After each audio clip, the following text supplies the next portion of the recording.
Welcome, ladies and gentlemen, and welcome back to League Championship Denmark. Today we have another treat for you. It's Supernova versus Singularity in a best of 5. And as you all know, I'm here with Daniel Justy, Stefan Storm, and Beldorn is myself. Stefan is rocking a cool, hard look because Denmark, as you know, won 2-0 against Mexico yesterday, and we are fingers crossed for them in the World Cup as well. Either way, we have to get into it, boys, and today we have the third place match decider in the first regard. After that, we're going to have the best of 5 between Good Game eSports and Roll Again, so stay tuned for the later match. It's the grand final, but we have to get this settled first. Welcome, boys. What do you think about this match? Thank you very much. I think we have a very interesting match going on today. It's a third place match, and that means that we should get a lot of action. This is where you can tie up those last matches in the season and really come out strong towards the end of towards the beginning of the next season. I'm also pretty curious about to see what's going to happen today in this first best of 5, because Raxon had a rough time yesterday but still popped off on his Echo, and the same goes for Linux as well. Had a rough time against Neos yesterday when he was playing Ornn. So I'm kind of curious to see if Drax actually has what it takes to help VVFK and the rest of Supernova to take the victory today. Yeah, honestly, and it's a chance for these two teams to kind of redeem themselves in the playoffs. They've had some rough best of 5s in the last couple of games yesterday, and today they got the chance to actually tie up some wins and maybe go out of the season with a nice look and a nice feeling. So let's hope it goes well and that we get some exciting games, because honestly, I think it could go all the way. Yeah, definitely, boys. And as you said, you touched upon it a little bit.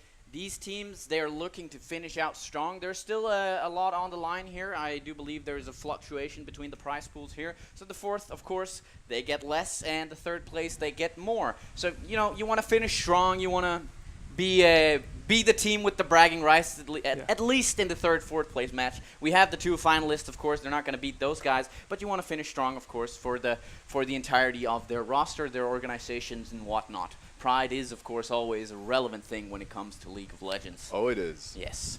All right, so we've seen a lot of oddball picks lately, right? We saw Talia jungle yesterday. We saw Pyke on the support. We did, what did we see? Tarek in the mid lane. A horrible pick after we don't know. Wukong jungle. Wukong jungle. Yeah. We've seen almost everything, and I'm asking you guys whether or not we're going to see more today. Fiddlesticks. I think we could see Fiddle again. Well, yeah, obviously we're going to see Fiddlesticks some more. I think this is a strong support pick. It's a ranged support with a lot of utility that can both start fights, disengage fights, and do a lot of damage in the laning phase. So it's a pick that we saw getting picked up earlier on in the last couple of weeks of the season. But it's also a pick that is going to stay in the meta, I think, because it's really strong right now. I agree. What we saw from Gilligantha particularly, and we have him on the platter here as well. He played a lot of Fiddlesticks yesterday. He had a very, very great carry performance in the early game on this Fiddlesticks. He went 5-0-3, I think, before he started dying off. And with that amount of pressure on a support with an ability like Crowstorm, then, you know, that's a massive damage dealer in any team fight, and he was able to utilize it very well. Yeah, he was on the spot every single time. Really, just waiting behind a tree somewhere in the jungle and just on point every time. Yeah, we made jokes about him standing around the jungle looking for plants and stuff, but in the end, it was his engage and his willingness to dive in and get somebody out of the fight early on that really cemented some of the team fights for that team. So I'm looking forward to some fun picks. We have gotten a lot of different picks, and it feels like the meta has kind of been thrown a little bit out the window. Yeah, we've I know, Justy, you've been reading something today in regards to the South Korean meta and what they've been playing. If you could touch on that a little bit. It's actually it's weird, because in the South Korean bot lane in Master and Challenger, we see often different duos, which would be Mordekaiser and Alistar. Mordekaiser is something that we have seen before in the bot lane just a long time ago. Yeah. But Aurelia? That's weird. That would make Irelia a three-way flex pick if people were looking to win a champ select, for instance. And that would be a great thing. It's having a humongous success, because the way that the ADCs are building right now needs 3 or more items. But early game, these one-item spike champions, like Yasuo and Aurelia in this scenario, were the duo. one item, and they can snowball everything, and it's both of them. They So can't do anything. If teams want to play hardball, if they want to play fast and hard, That they could could be a go way. for something like an Aurelia. They could go for something like a Yasuo, maybe even like a Jarvan. I don't know if that is relevant, but I do see the tools work well in terms of kill pressure. I'm certainly hoping to see some of that. That would be amazing. And Aurelia would be a 3-way flex pick, which I think is a very, very, very well flexible and strong tool for any team in Champ Select. As we touch on Champ Select, we're actually getting into the Champ Select between Supernova and Singularity, and we're seeing the first bans come through. Yeah, right. We no bubble trouble this time around. No fancy things with the paddle star, and we've seen a lot of these bans towards Zoe.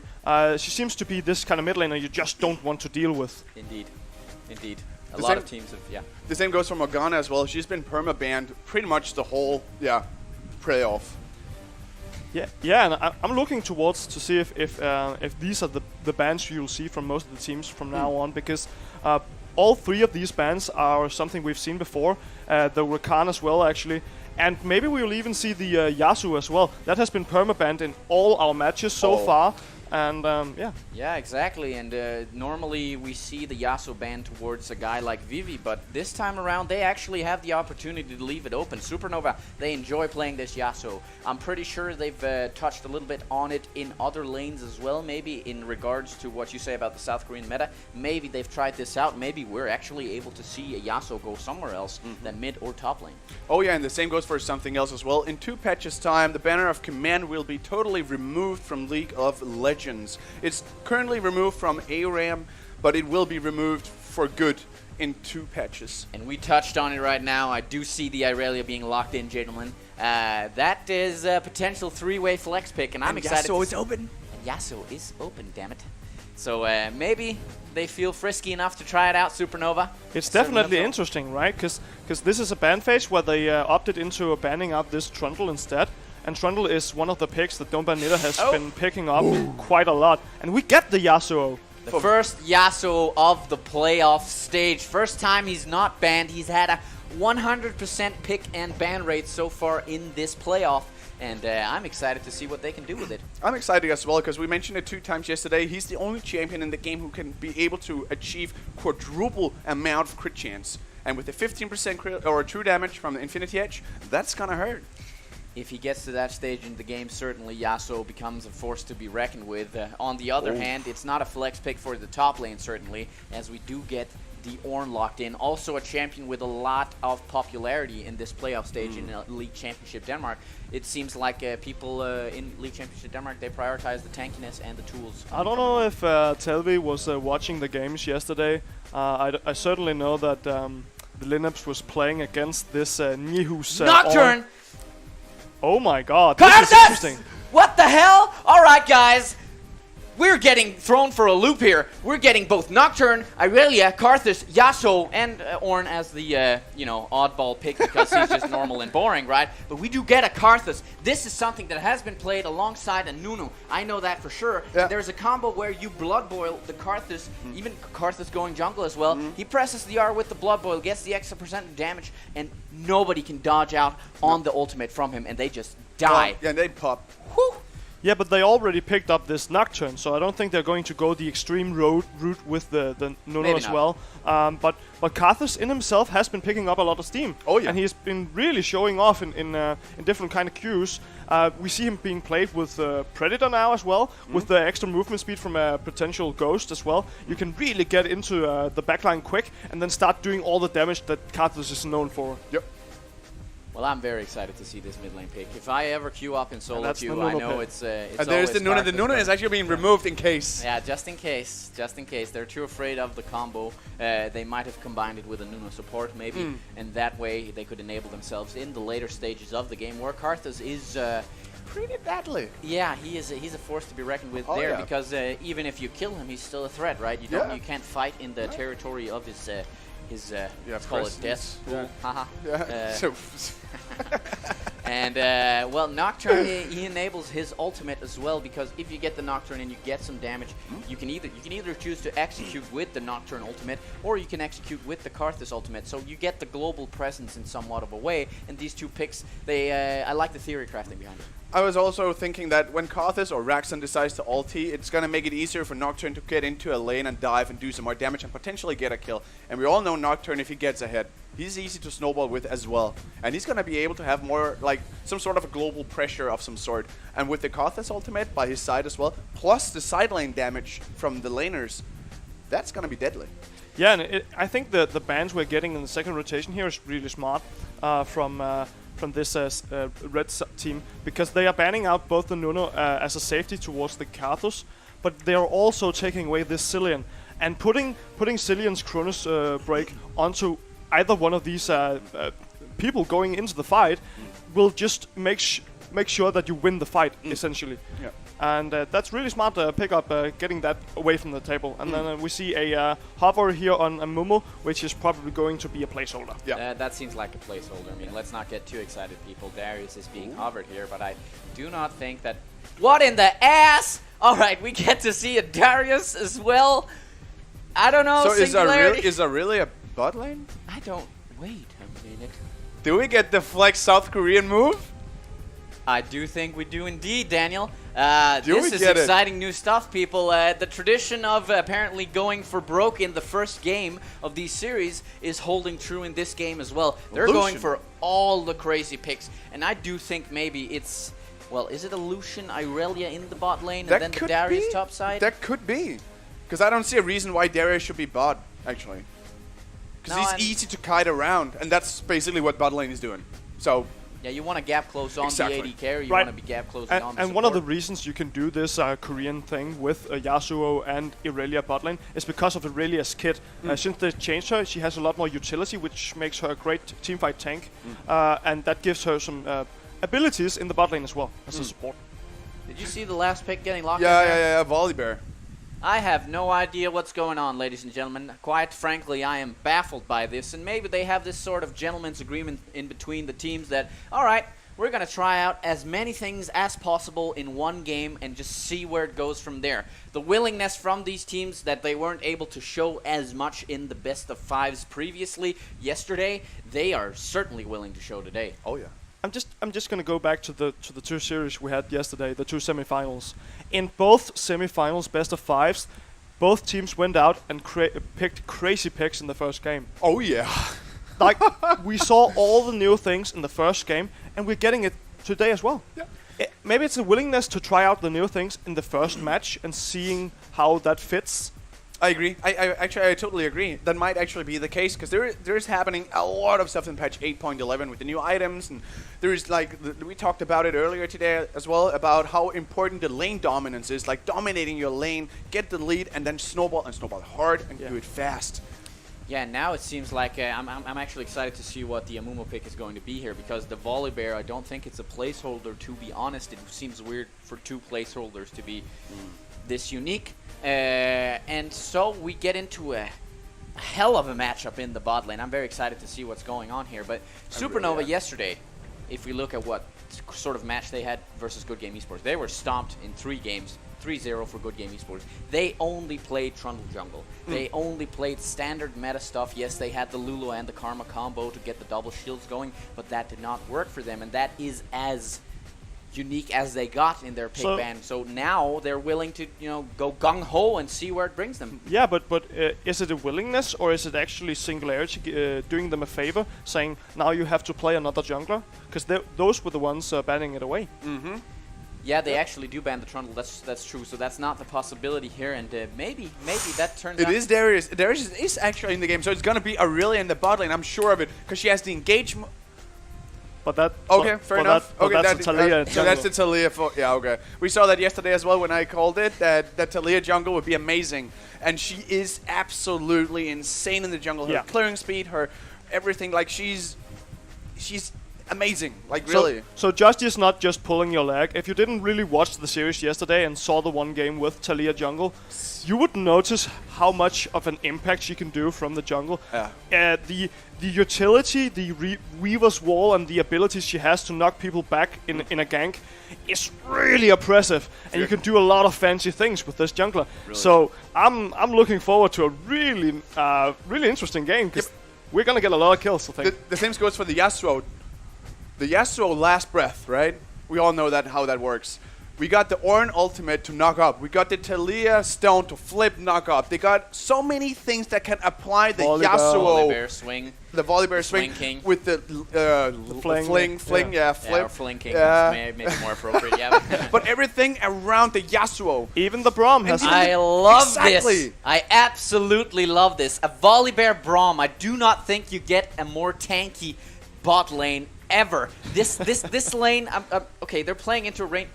I have no idea what's going on. We're seeing a lot of swaps now. The teams yesterday, they trolled us. But right now, it seems like Karthus is going to be the support in this hot damn diggity matchup we're going to see here. He is going to lay some waste down that bot lane. He's going to clear out this no-ranged matchup. And he's going to just harass them all day. Yeah, and the slow as well. The only person who's able to get away would be Volibear, unless we see the Braum leap. And the Irelia flex pick honestly pays dividends here, because we thought it was going to be bot lane Irelia. I was hoping. We were certainly hoping a little bit, but we do get to see a lot of stuff here. I don't dare say that we can be disappointed with this sort of draft. I've certainly never seen anything like this in the LCS yet. Maybe this is a little bit. We got the Yasuo as We well. got everything. It was perma-banned, and now we get it. It's going to be really interesting to see what Vivi Fika can do in that champion. Simon, are you able to tell us a bit about it? Because I know you know Vivi and his Yasuo. I do. I think as we've done in the previous series, we're going to go over the win conditions. And for a change, I'll try to go over the win conditions of Supernova in this case. And the way I look at it, you touched a little bit on it, Justy, is... we have a lot of knock-up here. We have a lot of stuff that can enable this Yasuo. I think it's one of the things they're looking to snowball in the early game. Not saying that you don't have a lot of kill pressure in the bot lane as well, because yes, certainly they're going to get pushed into the bot lane. That is a problem for them. They probably didn't expect to play a Karthus support and a Lucian support, so we have to see what that brings out. But for their win conditions, right, they have a lot of tankiness. They have a lot of frontline damage for the Yasuo. Their AP carry is going to be the Talia, which is weird because she's in the jungle, but it sort of mixes it all well together, and it's a huge team fight combo. And I just think they're throwing everything in the kitchen sink. So every time they get a fight or look for a fight, they have so many tools to chase down, lock down, bar them off with walls, throw in the Ornn ultis. They can enable themselves, all the way across. And I think that's pretty cool. Everybody's kung fu fighting. Yeah, kung fu fighting. I got one idea though. The Weaver's Wall is gonna cut you off, meaning the only escape you got is the summoner spell Flash. If your Flash is down and you're cornered, if you get a Glacial Fissure or the God Goat here ramming your butt off in a corner, you will get knocked up and Yasuo will fly in. I mean, if there's something League of Legends players don't like, it's getting their butts rammed off. Certainly. We're speaking from experience here. I'm certain some of you have experience with solo queue as well. You can be really, really butthurt after a game where you didn't know what happened, but you lost, and you lost incredibly hard. Another thing before we go over to the win conditions on the other side, I'll be quick about it. Don't ban Nita. Seems like a jungler that enjoys counter jungling a lot, and that means he doesn't really spend the time in presence of his teammates. And the Reaver's Wall is sort of a gap closing ability for him to be able to join up with his team, shorten up his weaknesses as a jungler maybe, so he can participate in the team activity as well. So I'm excited to see what kind of angles he can get off there. But we need the win conditions of the other team. Singularity certainly have picked a lot of interesting stuff as well, so why don't you go over it, Storm? Well, this is definitely the more fun composition in my eyes. This is also a composition with a lot of melee frontline people, and even though they have this Karthus and the Lucian is not known for his long range. He has the potential to gap close and to get away, of course, but it's up to Karthus to really get with his other teammates into the backline of the enemy team and just wreak havoc as fast as you can. It's going to be an engaged comp, and you have the possibility to play it globally as well with the double teleport, with the Karthus ultimate to help out, and you have a lot of tools to win across the map, and that's what I think they'll try to do. They'll try to win the lanes and then push the advantage throughout the map. Do you think, one thing I wanna hear you guys about, we saw the Volibear and the Braum in the bot lane, right? We know Braum's Q, he's gonna hit it, he's gonna slow, and he's gonna apply his passive, which requires 3 more auto attacks with both our melee, so it triggers, same goes for range, whatever. But when Volibear gets in there and is able to feast on a low health 80, if he gets in with the flick to draw him back, he's gonna flick him. Do you think that's gonna happen? It's certainly a thing depending on the execution of the team here, and I do think if they get to hit their combo, especially early game, otherwise I don't see them having a lot of pressure in the lane.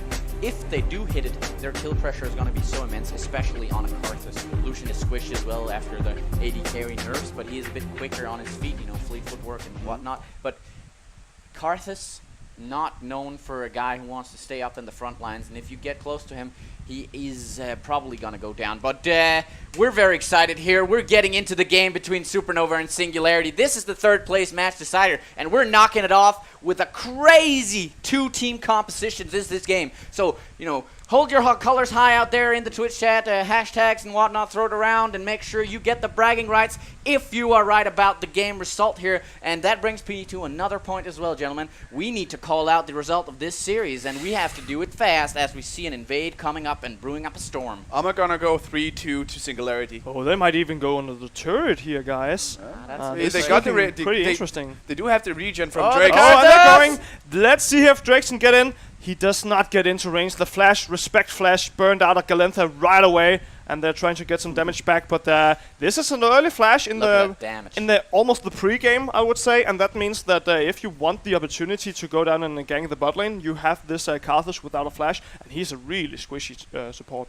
It makes sense as well. well. Squishy support, but we saw some of the cool things he can do here. He's just laying waste to all of them. You know, spamming out the Q there from Karthus, dealing damage to all 4. Of course, they were piled up in a bunch here, but he gets off all the stacks on his support item, even though he is forced to flash. So it's up to Supernova to execute on this missing flash from Singularity.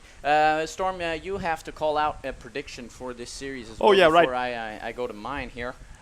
Well, I think it's pretty hard to tell, obviously, but with these kind of almost solo queue-esque team compositions that they might not have trained this much, I think I would give it to the Singularity lineup for this one match. I think they have a lot of ways to get an engage off and actually kill somebody before the other team can react. And I do think that Vivifica needs to scale up a bit before they can actually pull off the comp on the other side. All right, very well. And for the series, what is the total result in some of all the games we're well, going to see? In the beginning, I said I thought it was going to go all the way to all 5 games. I've said that one more time yesterday, but didn't really hit that one off. That was only 4 games. No, but I think it's going to be 5 games, and I think it's going to go to Singularity. Let's see here. Don't Banita going down for a gank, but finding nothing but damage in his backside, burning a flash. That is rough from the Don't Ban Nitter jungler, really looking for some advantage, and nice of him to show some aggression early on, not what we usually see from this jungler. No, indeed, and I think they've been talking in the dressing room there about what's going on. As for my, I have to call it out before we get the first blood, I do think it's going to be a... it's a hard one. I do think it's going to be a 3-1 for Supernova, just to you know, go against the current here and try to mess with you guys a little bit. Certainly the bragging rights is all I'm looking for here. Oh, you'll get him. Yeah, we've had a little bit of action here in the early game. We saw the Thalia ganking, and Oh, and look at this matchup. This is where Linux gets his chance to actually win with the Darius in the lane. He's up against this other melee. Oh, and here it goes! Bot side fling is happening. Stun onto Galentha. He's in trouble. Can he get away from the big bad bear? He does not. First blood goes over to Galentha. To Drake, sorry. That was quite nice, really. And a well played first blood in the bot lane here to Supernova. Yeah, well, this is they did actually for once execute on the missing summoner spells. It's normally a two-way street or two-way street. And look at this counter gang coming in here from Monkeys. Ignite is burning on Linux. He gets the heal from his Q. Ignite turn around. Backing out. Ignite onto Don't Banita. This is a very low Vivifica. Flashes out. Butterflash comes through from Monkeys and he gets the kill. All right. Again, very nice coming in here to try to counter gang and everything is just turning. Can he get back. off the Q? No. Yeah, he's looking for blood though, and not really in range to get that Duskbringer through and close the distance. But we're seeing some small brawls in the early game here. It's really nice to see with these champions. Different stuff this game around. Yeah, we're certainly seeing a lot of stuff going down here in this game, and it's nice to see them actually executing on the champion oddball picks. We do get to see a lot of different strengths right now. To touch a bit on the Darius, who's gone mid lane, it's Linups in the mid lane instead of Raxon. So they've actually swapped the lanes around here, and I do believe that they expected maybe the Yasuo to go through when they didn't ban it, and they had this Darius prepared as a natural counter for the champion. And I do believe that he has to make immense outplays on the Yasuo, because when you play it into a Darius, he wants you to get close. And that is exactly what Yasuo wants normally. But when it's a Darius, danger of getting dunked, people. That bleed is dangerous, and when he hits level 6, and with the region that he gets from his Q as well, if it hits, that's gonna hurt. Oh, don't ban it. Do you find the knockback here? Looking Q. for it, flash out, and Menjai is safe, but not for long as his flash is down once again here. And it's really obvious where Supernova are, you know, trying to hatch their eggs. They're looking for the possibilities in the bot lane, it seems, right now. And Don't Ban Nita has actually looked way more offensive this game, has more of an impact than he had in the previous 3 games. And all because maybe he got it himself on another champion, or he's decided to try, okay, I try to gank early. Drake's going in here, flashing, flinging. This is Galintha in trouble for the second time. Getting chomped down and eaten by the bear. And it is a sad thing for all Karthus fans out there, but Supernova are certainly happy they have an easy target, maybe, for themselves in the bot lane. Yeah. I like the idea. I like that they focus in the bot lane, actually. I think it's very, very, very nice, because if they get Drakes ahead as well, the same with Jeppe, they got a pretty good, solid front line. And we don't have to forget that Drakes, with his Thunderclaws ultimate here, is going to do a lot of splash damage as well, when all, like, this full sequence of their composition is going to be activated. Yeah, one might say that it's a grisly end he's meeting down in the bot lane, this Galintha. But up here in the sub lane, we're seeing Monkus getting attacked by the Ornn. The ulti does not hit. He's using his Taste the Fear right now, no trying to fear Don't Ban Nita. Oh! He gets the kill, and then he dies from the flash, Ornn. But he does manage to make it a 1-for-1 just in the nick of time. Close stuff up in the top lane. Actually, that's the best outcome you could possibly hope for. He gets rotated on immediately by Telvik, so they react today, Supernova, but Monk is very well played of him. He knows the flash is not up on the Taliyah, and he gets him down. Actually, it's a very short amount of time before the flash is up for the Taliyah, so, well, sad for Don't Ban Nita, but it's a 1-for-1 in the end for both of these teams. And if we divert our attention a bit on the vision coming out for these two teams, it's obvious to see which sides, to me, that they're looking to snowball. Right now, the vision is coming through from Singularity. They are having a lot of vision in the top side river. As Supernova, they've had more of a vision segment in the bot side. They, however, only have 1 pink ward up, as Singularity has 3. So, clear-cut difference in the vision right now. Even though Supernova, they're ahead, maybe because they're saving all their money for items, not wards. That could be the case. Like, I totally get the strategy behind the vision placements here, because they don't have a lot of escape in case that Singularity decides to rotate towards their bot lane. So they don't need the peel. They're actually normally the front line, so escaping might not be an option.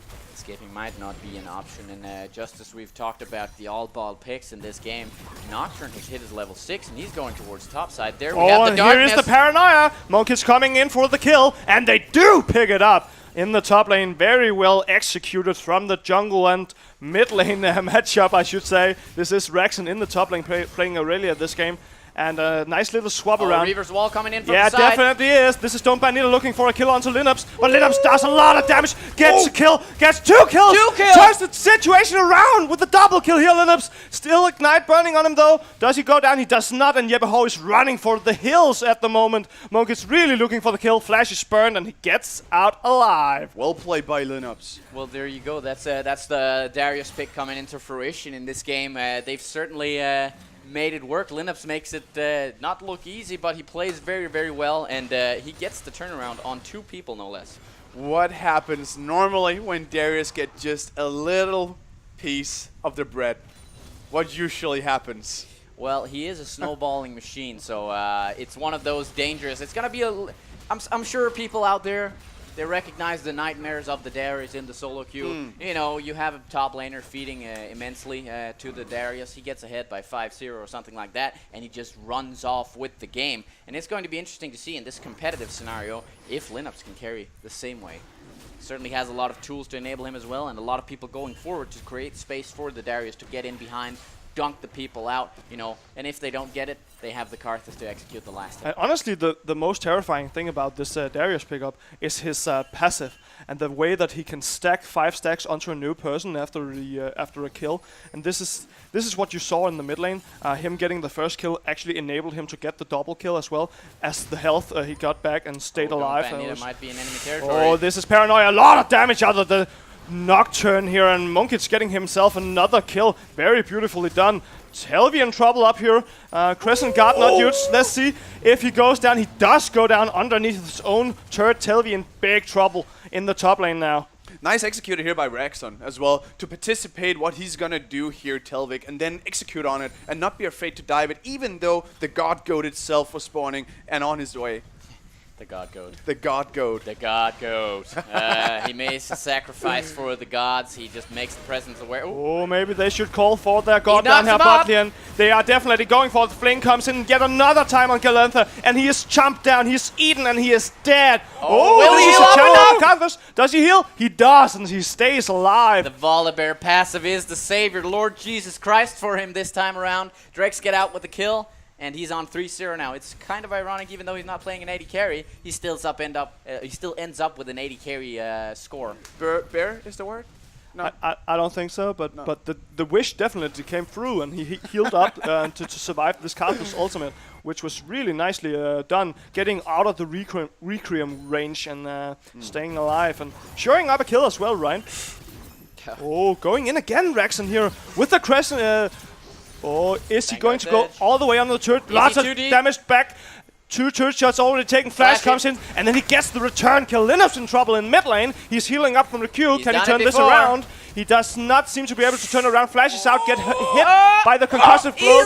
Heals up one more time, and then he dies to Don't Bandita. My God, he makes Darius look so strong in these matchups. Before he won it, this time not so much. Weaver's Wall coming in here one more time. Don't Bandita looking for the kill. Telvi picks it up with his flames, and you see that this is getting kind of messy now. It is getting really messy, and Supernova, they even up the game. It's completely even at 7-7. The gold score is 200 gold in the favor of Supernova.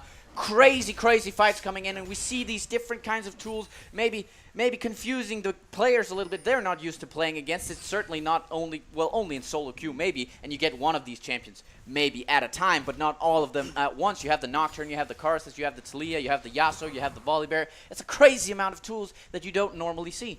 Would you guys, which side would you prefer when we see team fights happening? When people start grouping up, who would you benefit the fights to? I honestly think that if we start seeing big fights in the next 4 minutes or something like this, I think we're going to see the Singularity lineup having all the tools for the fights. There is definitely upside to fighting for this Supernova team as well, but I really think that the Darius and the Aurelia is just going to kill people so fast that they're going to have an edge in the fights. Yeah, we also know that if we talked about the scenario itself, with the Weaver's Wall coming in and then the full engage with the Ornn ultimate, the Braum ultimate and so forth, and the Yasuo going in with Last Breath, Lineups on Darius, we all know the Q, as we've seen it a couple of times in the mid lane. It keeps regenerating. Oh, this is 420 Munkits going for the kill. Finding Don't Bandita in his own jungle, having the help from Lineups, doesn't even need it. Gets the kill in the end. Looking to get out here, getting caught off guard in the jungle, gets stunned up by the concussive blows, and gets potentially killed by Vivifica. Does he hit? He does. No, he doesn't. Get the blade onto the throat of Munkits and gets the return kill. 8-8 the scoreline. Yes, exactly. We get it evened up. There's a nice balance to this game. And a flip down onto Menjai this time around. He gets stunned up by the concussive blow, and he gets killed on the spot. This is Galantha going down as well now. And a double kill over to this 5-0-0 Volibear. Who would have thought that at the beginning of the game? That's insane. The bear, the maiden fair. It's going very nice for the Volibear in this situation. It's amazing to see a 5-0 score from that kind of champion. 5-0 Yeah. on Volibear. We talked about it just we touched it a tiny bit about how bullying the causes would be together with Delusion. Oh, the stun didn't really connect, but the fling back does. And this is Telvi under his own turret. Kind of doing his things once again. Tanking a lot of turret shots, Linux, but he does get the kill up topside. We see a fight down bottom. Rikum is being channeled. Does not really help much. And the double kill goes down here to this Singularity lineup. They get everything across the map and is now pushing down a turret. Yeah, and Supernova do the classic move from their side. They are on the opposite side of two turrets. They're in between the two turrets, and that is too dangerous when you don't get the turret down. Instead, they apply the pressure topside from Singularity. Then they actually get the turret after they get the pressure through the kill, and that is normally the way, the recipe for success when it comes to League of Legends. So now, it's no longer an equal scoreline in kills. It's 11-10, and Singularity, they're trending ahead with 2,000 gold lead after this swing. Gentlemen, have you noticed what Volibear is having in his items? He's carrying a relic shield. He is carrying a relic shield. It's so it's a double support itemization in the bot lane with Titanic Hydra. I certainly think that they did this because it's two melee matchups. We've seen trends before in regards to this sort of itemization. They share the gold, you know, share the load, as it were. They get the gold in there for each other, even though it is the Volibear, the Drakes, farming up the massiveness of the minions. But still, you know, you get some extra gold on the Braum as well. It's a nice synergy between the two tanky members from Supernova here.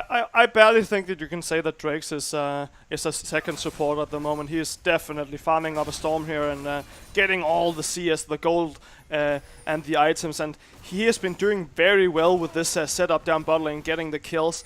Let's see how that converts into the real fights later on. Yeah, and it's we have two massive players on the map right now. We have Monkeys on his Nocturne here, 6-3-1. Oh, and they're going in for it now. Weaver's Wall channeled as well, knocking off the team. Paranoia channeled as well. And this is Menjai going down first. Monkeys follows right after, and this is Galenta dying. Up from Supernova this here. Is a great fight for this Supernova lineup. Finding the way into the fight underneath the turret, getting the kills, getting the turret. Now they should go back to the turret. Don't look for the kill. That will be the stupid move. There's no reason to go for the Darius. Just pressure him off. There are 4 people, and now they get the turret. They even up the goal score, and it's now completely even. We don't have the OCD scoreline here. It's not 11-11. It is 11-13. Hopefully we can even that up during the game here. But we are having a lot of action in the first 17 minutes of this game. And on top of that, they placed themselves an extra way up with the Ocean Drake as an extra reward in this play here for Supernova. They evened out as well in gold. It's about like 150-ish gold between the two teams now. And we got like, 24 kills within 17 minutes. Ooh, and here's the duel. He dodges out. He doesn't dodge out. Requiem here. Oh. Let's see Raxon coming in from behind, looking for the kill. Last breath! And they get the kill! What an outplay! This is called Linux gets in. Double kill to Linux. He gets the dunk, and now he has to run away because he's in trouble. Drakes goes in, does he get the kill? He is using the exhaust. Paranoia is being channeled. Heal another time. Ignite is popped, and then he goes down. Look at how much respect they're treating this Darius with. They don't dare touch him, even though he's so low in the HP. And we get a massive outplay in the beginning of this fight from the Supernova lineup. The turnaround, it looks like Vivifica is going down. He does eventually, because Linux makes a massive outplay afterwards. And in the end, he gets chased down to even the scoreline up with 14-15, almost evened out. And while we follow that great play, we see the other players, Monkic going for Telvi, getting a kill, and then pressing in the turret afterwards. So really nice play from this Singularity team, getting the structures as well. And now they seem to be able to get this Rift Herald. Let's see if they can stop it from Supernova. They're going in for it. They're fighting Raxon on the backline. Last breath on him. He goes down, and this Rift Herald seems to be on very low health. Goes down now, and this is Supernova picking up the Rift Herald. All right, so they get to contest it. They were a bit hungry with their eyes, maybe a little bit greedy there from Singularity. They do get the 2-for-1, but it's a long, extended fight, and that's why Supernova gets the time to actually come down, contest the Rift Herald. They get it off the hand of an extended Aurelia, and now they look to push down the mid turret. Maybe they're even going to go for the second tier turret here. I would say that they should go for the second tier turret here, because they're very, very strong at this point in the game. And they do, in case and if needed, do have the Weaver's Wall. They do decide to back off though, but I think they could go for it. They could have forced the fight. Yeah, they're sending Vivifica down to the bottom lane here. There's a massive wave accumulating down there, or has already accumulated. And Telvik is going topside because the Lucian is certainly split pushing now, which is a weirder thing. He does have the teleport, so that is an option. And maybe Singularity are looking to play this 1-3-1 with the Irelia in the side lane as well as the Lucian instead, to spread out the map and apply the pressure in a more broad sense towards this Supernova. Oh, and we might see another fight happening here around red buff. Fall of the Forge God hits 3 people. My dear It hits Lord. all of them. And now Paranoia is being challenged. They are chasing down this team and they are demolishing it. Oh, they get a kill back here. And this is Requiem coming in. The Vanguard has been used. Raxon is on a tear. He's getting a double kill, a triple kill perhaps. No, this seems to be a Lineups kill, and they go down. Holy hell, the nuances in this play. There is so much speaking for the fact that they get the fight that they want from Supernova's side, but then they come around, they turn around because they can fly across the map. They're really coming into the back line. The Nocturne tried as well. He did die before he had any relevance, but then they have to turn around from the Karthus ulti. This is a 0-6 Karthus. He doesn't have a lot of AP, but it still sets them up to clean out the fights with these gap-closing bruiser champions that they do have on Singularity's side. Very well executed and enables their comp in a way that they, I think, should play it. I can't wait to see if Supernova is going to be able to somehow find Singularity in a corner somewhere and then pop off this last breath from Vivi and then see if it actually works. In like, one thing is in theory, but does it work actually? Well, good thing we don't have to wait a long time to find out. No. Right now, it's a bit more steady phase for this game, certainly. It's 17-18, so they're really, really following each other really well. It is a 1,000 gold lead, approximately, for the favor of Singularity. But now the Baron is spawned, and if we do get one of these explosive fights going to either side of these two teams, well, I think they'll look for the great purple worm there. And why shouldn't we get this, honestly, great fight? Because this is two teams Oh, both want to engage. They do this all the time. All the ultimates has been used. This is Menjai in big trouble. He gets to flash out though and shoot his way to safety almost. Great little attempt to make a play, but they didn't really get the AD carry yeah, this time. Is a little bit of a flashy escape here from the Lucian. Yeah, you know, definitely. It makes himself look cool even in retreat, and that's an important thing. You know, you want to keep your swag alive here. Other than that, they've spent a tremendous amount of ultimates from Supernova's side, so I think they should wait for the cooldown to come this up. is Monkids and fighting a little bit in his own jungle. This is kind of the war we see happening around this Baron area now. And because of this top turret still being alive, there's a lot to gain from playing on the top side of the map at the moment. Yeah, but I totally agree. If they can get Baron control first, it's going to be like the same result as we saw yesterday in the last match. Who dares to peek first? And who peeks is probably going to be the ones losing the fight over the Baron. I mean, whoever gets caught with their pants down, it could be one of those things determining the game. Right now, there's a lot of side lane pressure from Raxon. He's looking to well, just apply his pressure from this Aurelia. He's doing really well. 4-3-3. That's quite alright. But he is also 60 CS above his lane opponent. In this case, it was the top lane. He's normally a mid laner, but he's been playing this Aurelia very, very well. He does have the teleport and the split push. Well, there we go. There is a Mountain Drake spawning now. The Darius is split pushing top side, and they prioritize different things here. Supernova want the objective of the dragon, and well, Singularity are looking for the gold from the top side turret, though he does not quite get it yet, but it might be a matter of time. One thing that I want to notice or put some focus onto is that actually between Menja and Drakes here is actually pretty equal when it comes to CS, even though Drakes is way ahead. Telvik does not want this fight, I believe. We've seen a good couple of Ornn plays in the series, but you know, Darius versus Ornn, I'm sorry. Yeah. That seems like a one-sided matchup to me. I don't see the Ornn coming out alive in that. Also because of the CS deficit from the top. Oh, they're definitely looking for the man with the axe at the moment. Call of the Force God being challenged. The knockup comes in, and the Darius goes down. And Vision is key. overkill. Yeah, vision is key, and overkill is underrated, people. Very. They spend a lot of stuff here, but that might just come to bite them in the rear because they don't have them ready for this fight now. I do believe it was the it's the last breath and the ulti from the Ornn as well. This looks like the full-fledged fight. Paranoia, in he goes, Monkeys. He dies right away, and this is AD carry Menja getting the kill on the backline while people are dying in front of the Baron. The Baron still being alive. This is Recream being challenged, and they get it. They get the prize. they get the Baron. Don't Banita. What a guy, getting out alive as well, and running away with his life. But this is a fight for this Singularity lineup. They get to kill everybody almost. Like everybody from Supernova be like, hey, you take the fight. I'm going to hide over here, pretend that I'm a mini Baron, okay? I'm just going to wait still. It's going to be low. Smite, flash, take care. See you later. Yeah, jungler with his priorities straight there. But a lot of different angles in this fight. Don't Banita keeps his sights on the Baron. He does get it out, and it ends up being a 4-for-3 in the favor of Singularity in terms of the fight. They do have one Baron buff. Singularity is still ahead by 2,000 gold, and they do have to make this single Baron buff count if they want to. And this is honestly just as messy fights as we saw the laning phase. Yeah. Just the entire game has been kind of messy, and whoever teams finds a way to engage the other team in a non-messy way probably finds the way to win the game, I think. I do agree. I totally agree with you on that, because it seems like you mentioned it as well, Ben Doran. There was way too many resources which were spent upon Darius in this fight. If they had just half of their cooldowns at that point, that could maybe have been another scenario.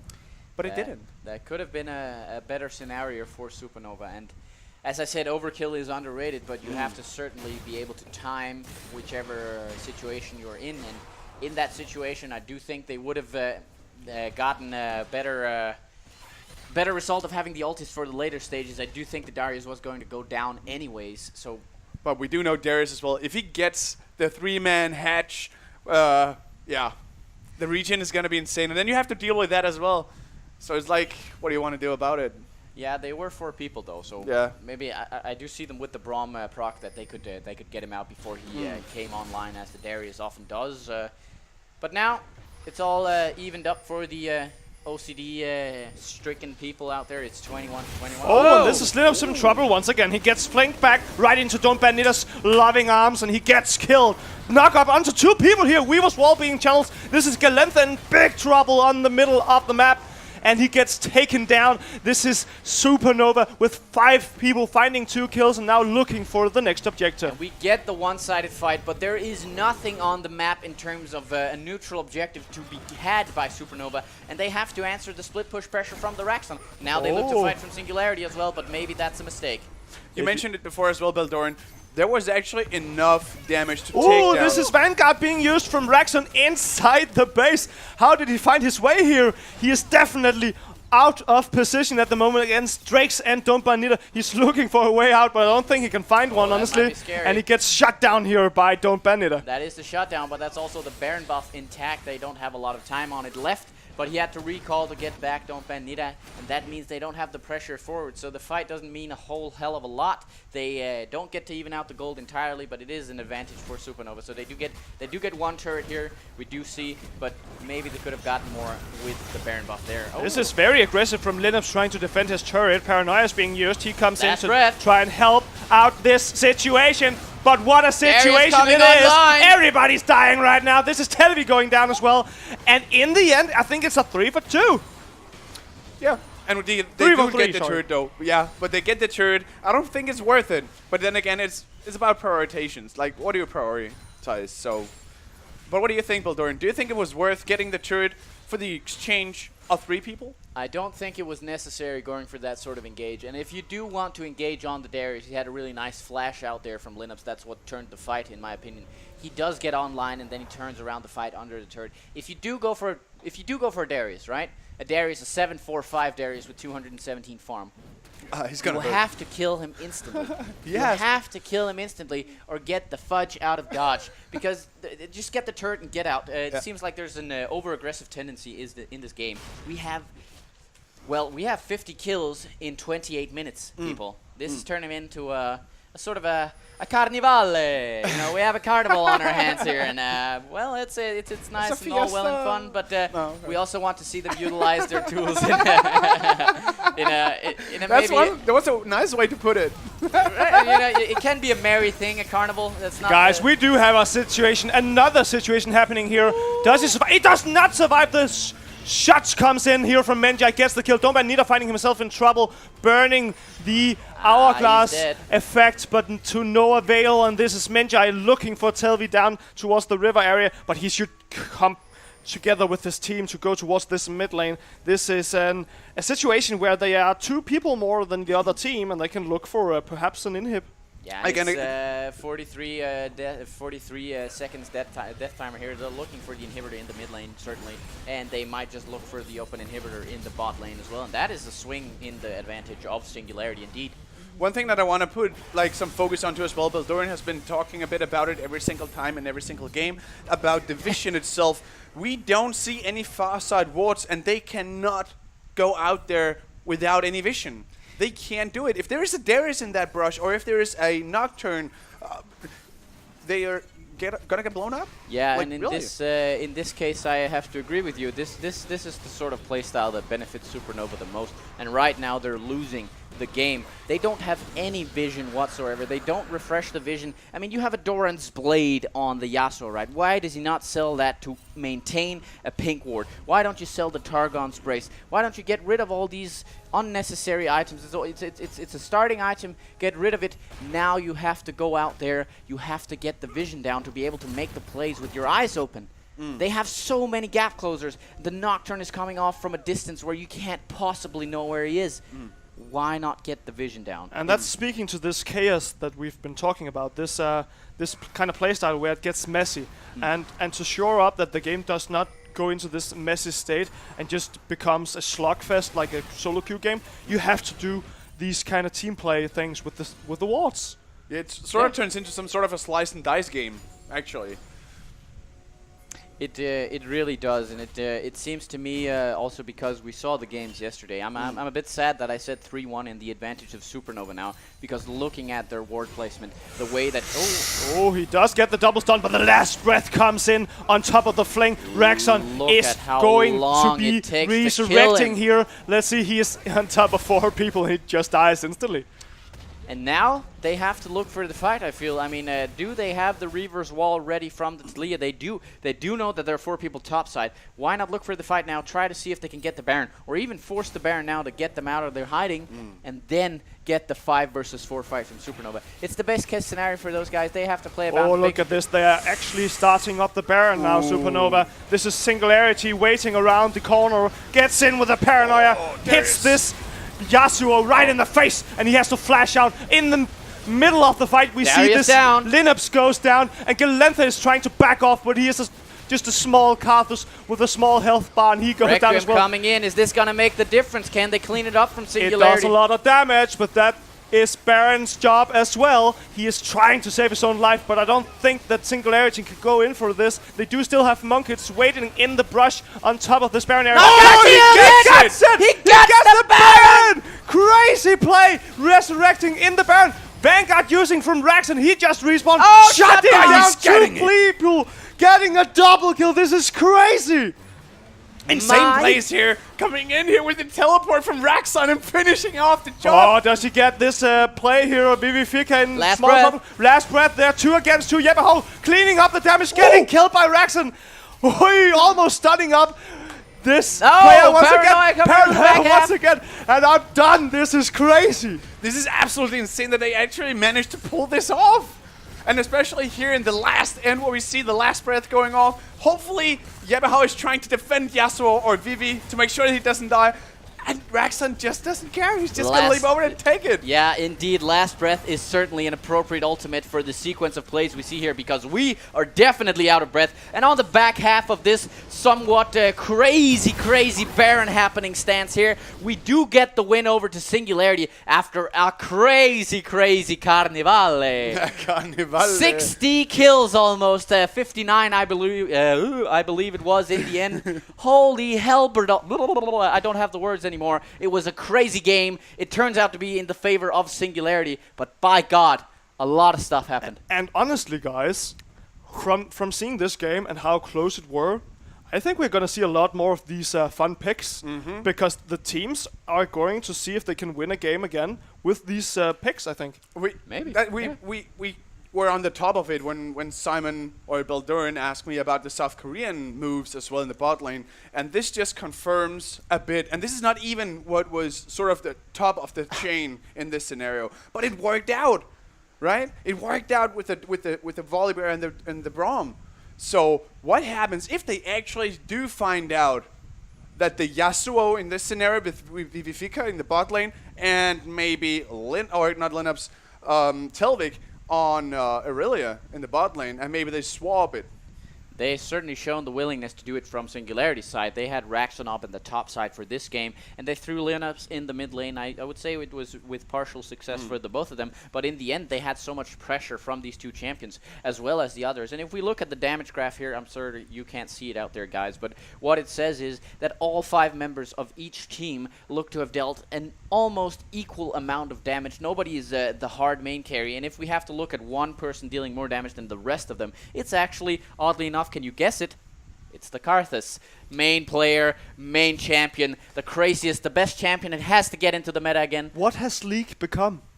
League has not Heimerdinger. Heimerdinger may be shown up in the next game. We can certainly cross our fingers for that. It might be the only champion cooler in the car. Yeah. Donger. Either way, we get a crazy game here in the first half of this Singularity versus Supernova, and we hope there's more to come. We're going to take a 5 to 7 minute break right here, and then we're going to come back a little bit above 4 here, and then we're going to get into the second game between Singularity and Supernova. Stay tuned.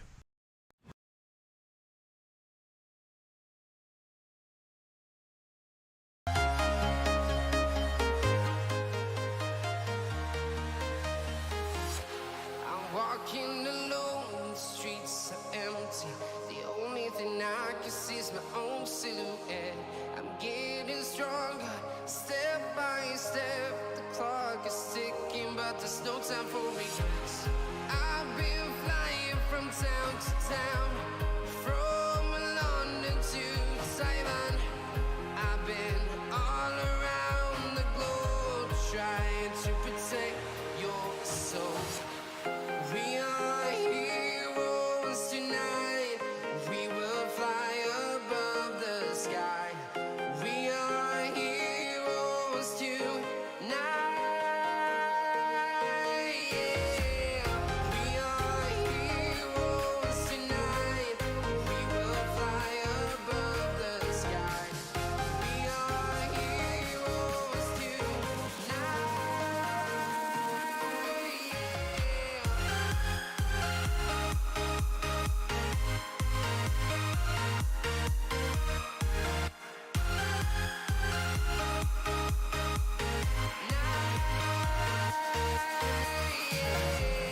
Feel like a dynamite, ready to explode right up in the sky. I need you to listen, I need you to hear, and don't show any fear. I've been flying from town to town, from London to Taiwan. I've been all around the globe, trying to protect your soul. We are heroes tonight. We will fly above the sky. We are heroes tonight.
trying to protect your soul.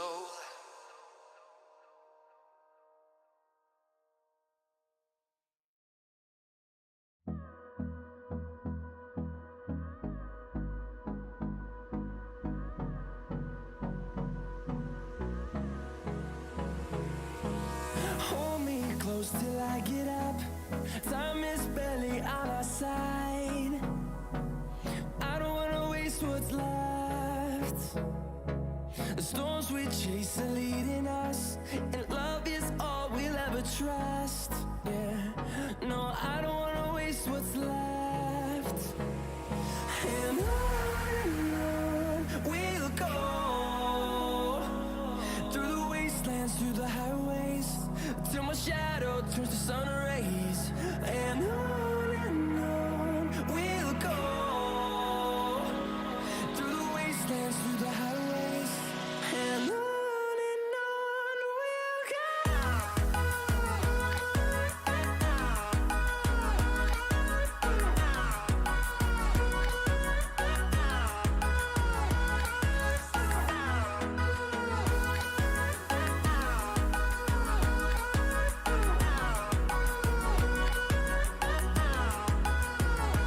On we'll go, finding life along the way, melodies we haven't played.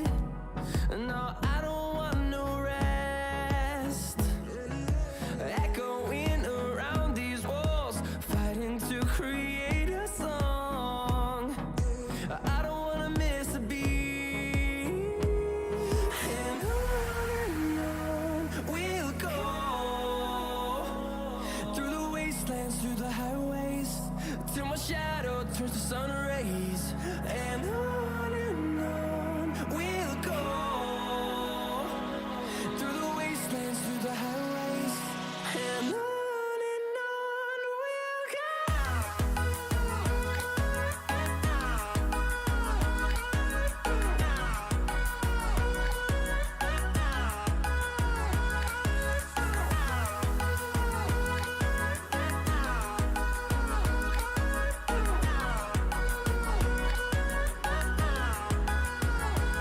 And we'll grow in number, fueled by them to see the horizon, turn us to thousands.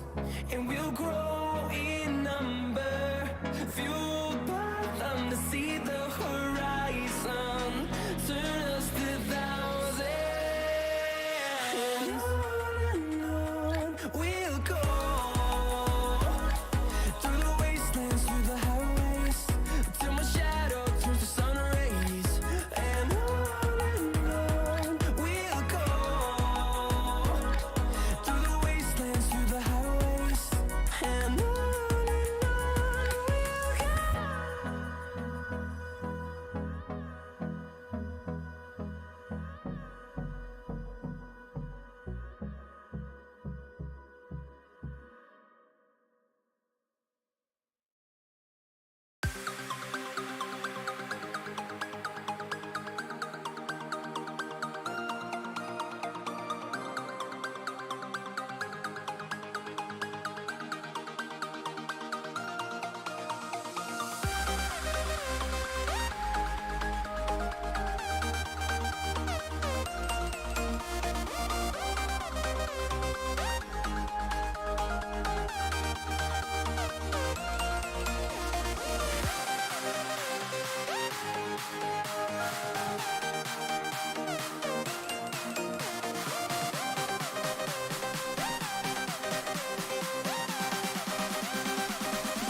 Ladies and gentlemen, I'm back here with Daniel Justy, Stefan Storm, I myself, Beldorin. I only enjoy the two of the people here, so there you go. Not myself included. I'm just kidding, boys. We're ready for the second half of the Singularity versus Supernova. They're not off to the greatest start in the second half, but I'll build on the momentum here and see what we can do with the possibly second half of the carnival we've seen in the first game here. I want to say very fast, even though Singularity took the first game, I think that Supernova should see themselves as some sort of as they took the game, meant in that way that with the bot lane that they performed with 2 bruisers or frontliners, I think that was insane performance from both Drex and Yebahau that they actually performed and were able to take this through.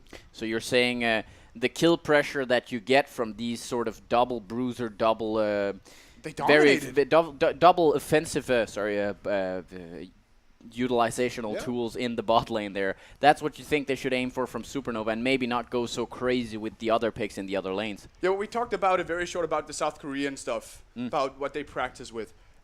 And they tried something which was sort of that way with the Volibear. They were dominating it. He was 5-0 in the bot lane against a Karthus and Lucian with a Braum support. That makes no sense. Yeah, I'm just standing here getting like Vietnam flashbacks to my season 1 games, seeing all these bruisers just being thrown at each other, going for first bloods, not caring about anything else but kills. And honestly, I'm kind of loving it, really. No PTSD here, no. and I just hope we get more of these fun picks, really. Really? See, that's one of the great things about esports here. The more blood, the more, well, not screams, but you can imagine them as well, you know, in terms of the Vietnam flashbacks here. It's actually the better.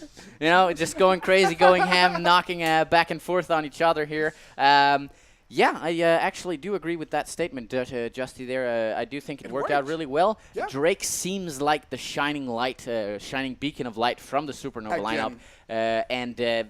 Yeah, put their eggs in that basket for now and leave the others to dry a little bit, make them the not necessarily utilizational champions, but champions that don't have to snowball, that don't have to be the hyper carry champions, because they're not honestly doing very well. Don't Banita had a horrendous game. He died often.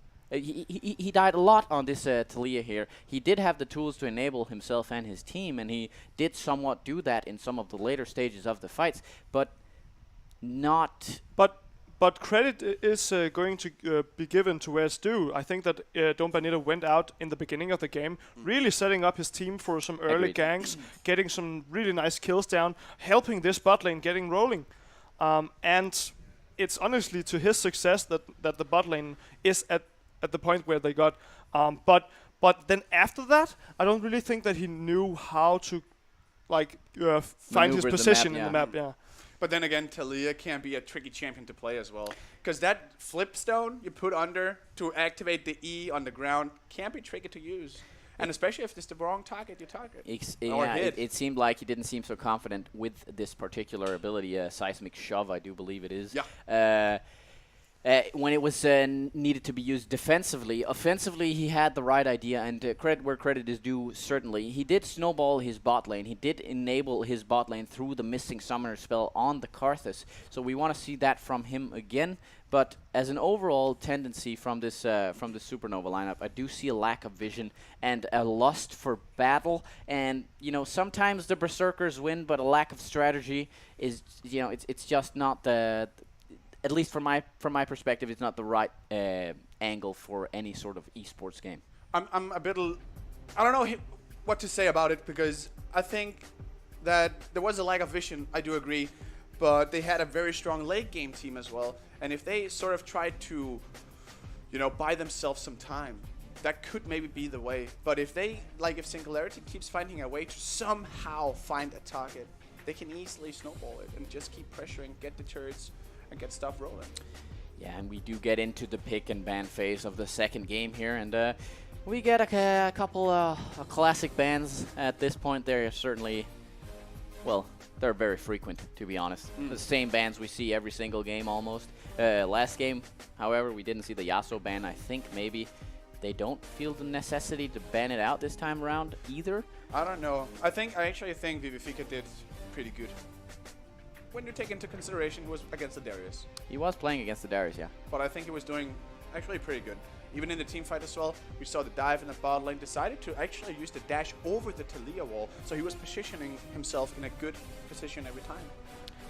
Yeah, and it is his most played champion as well. So, maybe the comfort idea of the Yasuo in the mid lane for the Vivifika, the mid laner of Supernova, that makes a lot of sense. But let's talk a little bit about what Singularity should do. They won this first game, but it swung a lot the game. They weren't in control the entirety of the game, but a better attention to detail and objectives, and we see the Trundle ban come Okay, through. we see no Yasuo ban this time around, but we do see, however, 3 new bans: the Skarner, the Trundle once again, but this time from Supernova's side, banning it out, even though they're on blue side, and then the Aurelia ban. Oh, they want to show their muscles, be like, okay, you know what, Vivi? We know you can play this, but I can do it better.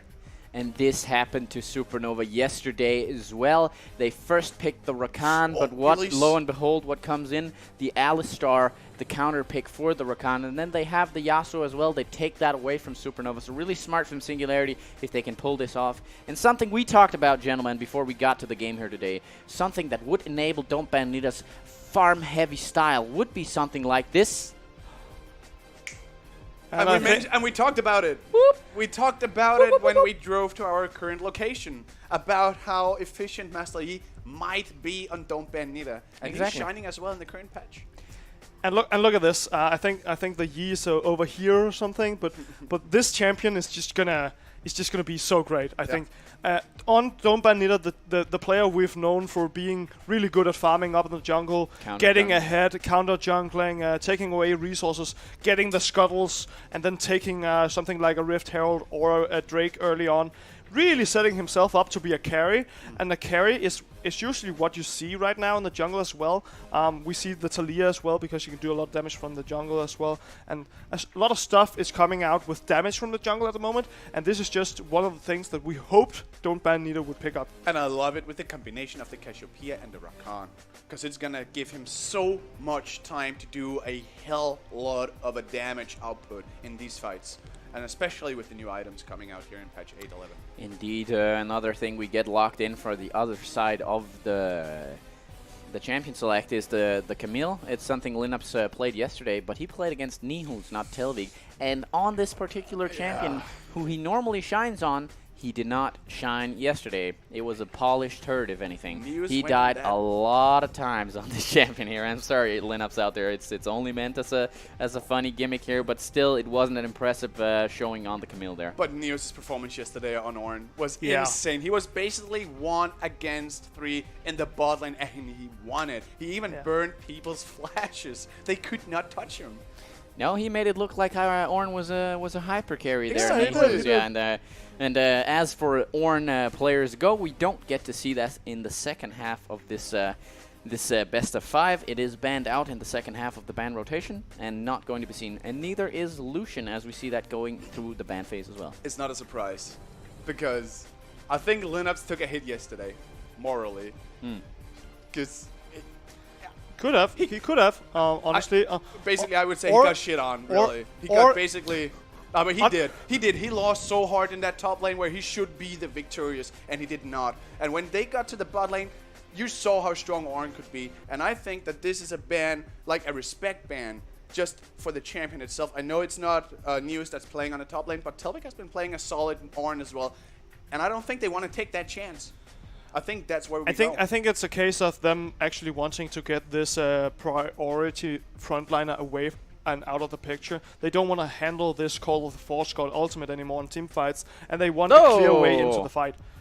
Ooh, and we see a Xerath pick up. This is very exciting. We get a new champion as well this time around. Could that be the Jhin Xerath bot lane maybe? And then a trick in between? Tell us about that. How does that work? Because God tier Jhin, like he's the God tier AD at the moment with Ezreal at this current point in the game. So, and Jhin itself is obnoxiously strong in this current patch with all the new items. He's popping off, and with the last time we saw the Xerath and Jhin is that you poke with Xerath, you go in with the Deadly Flourish from Jhin, apply the snare, and then continues go on, and you got 2 extremely big ultimates that keeps pumping out damage from everywhere, and you can't sidestep it. And that's gonna give a enormous amount of good time for both Camille, Alistar, and Yasuo to come in the front. It might just be that that's what they're picking. I do like the synergy. And yes! Finally, we do get the Urgot again from Supernova. This is one of the picks that looked really great in their first game versus Good Game eSport. One of the picks that Telvik has been able to show some prowess on. He's not looked successful in this playoff apart from when he plays his Urgot. And, you know, there's a god in there for a reason, and that's because this champion is just amazing to look at. So, whoa! Singed. Ooh, that's nice. Okay, interesting. So it's gonna be... Okay, And interesting. I don't know if they've played this matchup before. Is it going to be Singed jungle or Singed top? That's the question. Because honestly, I think if they put the Singed up against the Urgot, my opinion would be that the Singed would have a really poor matchup. Yeah. Walking around Urgot is the last thing you want to do. Yeah. And as a Singed, all you want to do all day is just run around people in a circle, right? Yeah, and then back out. Yeah. So maybe he knows something we don't, or maybe it's a jungle Singed. But either way, that's not going to be fun in team fights for the Singed. Oh, no. it's certainly not going to be any sort of fun for the Singed if he's matched up against that champion indeed. And we do, again, from Singularity's side, see a willingness to pick these oddball champions. I'm certain you want to say something on that note there, Justin. Can you proxy jungle? Or is it still counter jungling? Or is it proxy jungle? I mean, I guess they could. At this point, we don't know what's heads or tails, right? And we don't know what they could come up with. They might just throw Singed in the jungle as well. We haven't seen the trades going through. We can't call out which player is going to play where. It seems like from Supernova's side, it's pretty standard. But Singularity, once again, they're willing to go a little bit South Korean style up in there. I hope so. They're willing to do just about anything to screw with our minds, I think. Last game they picked a lot of different champions. They swapped around on top and mid lane, and this time around we see them on new picks as well. Lovely to see Supernova just matching this aggressive pick and ban phase. I agree. Throwing out caution to the wind and then really getting their hands dirty with these new champions and new items. But Doran said the same. That's something that they want. Like, that's something that he missed. He wants it, and he gets it. Yeah. And that's going to be... I'm excited to see what's going to happen, and especially on the Urgot. Another note we can touch on as we see the champion select go through, we can talk about that in a moment here. People have been talking about maybe some staleness in the League of Legends meta. Sometimes it begets to be the same thing. We've seen the Ardent Sensor be relevant for maybe too long with no alternative. Banner of Command is going out now, and the thing about League of Legends, people always complain, oh, why is it not the same as it used to be? But I think that's necessary for League of Legends to survive. Sometimes they're going to make changes that are bad. Obviously, everybody's not going to be satisfied, but it's nice to see getting it, mixed around. Røstepus, we see in Danish, just to, all that sort of stuff, but get it mixed around a little bit. You're getting a lot of lessons here in Danish slang. Don't use them in public, please. People. Yeah. And we get the classic. Well, somebody's been looking at the fish show there.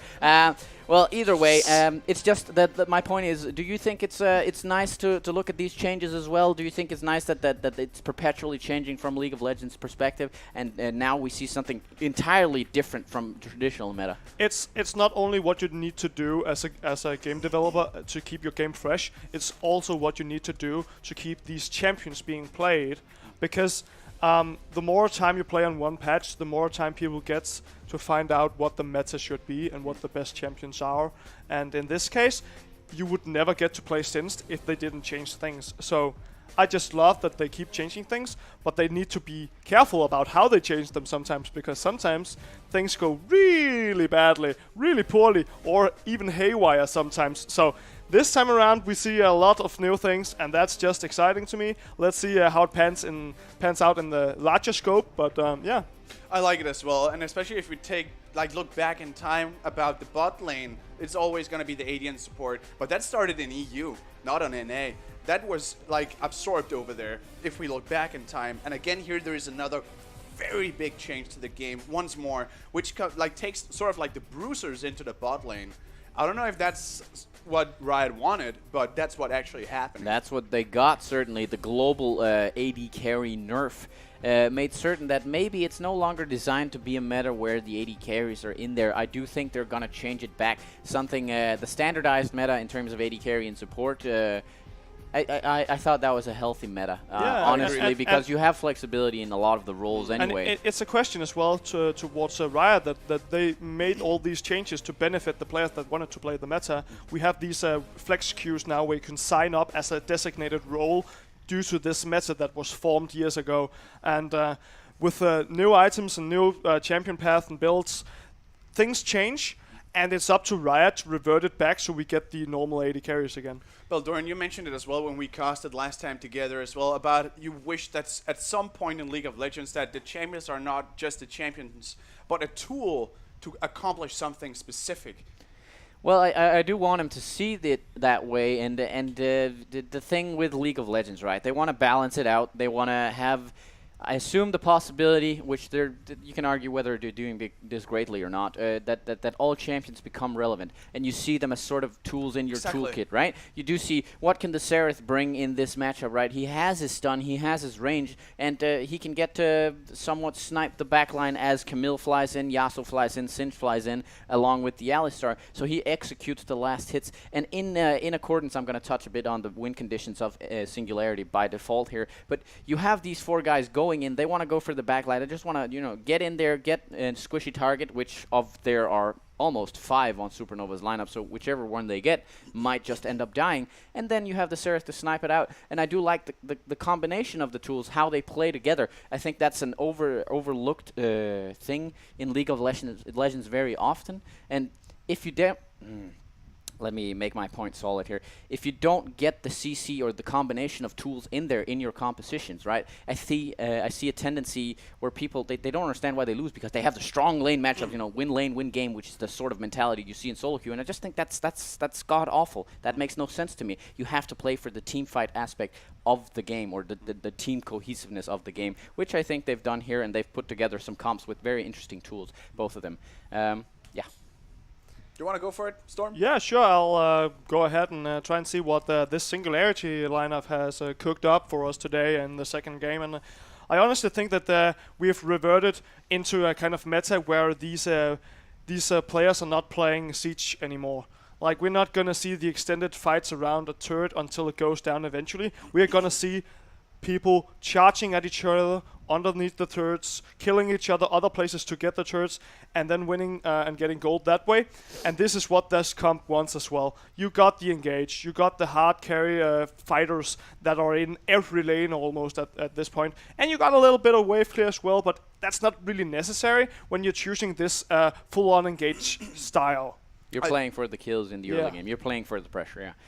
We haven't talked about Supernova's comp. It's a bit more standard. Could you touch upon the win conditions they've drafted themselves there? Yeah, sure. Like, I would say, first of all, I think it's an amazing combo against what you mentioned, Storm, because they have a humongous amount of hard engage when it comes to the Kai'Sa ultimate, coming in with the shields. Rakan can follow up, use his quickness, use the fear. It's going to be an easy ultimate from Cassiopeia, and they can keep going, and then the burst from both the Urgot and Talia as well in this matter.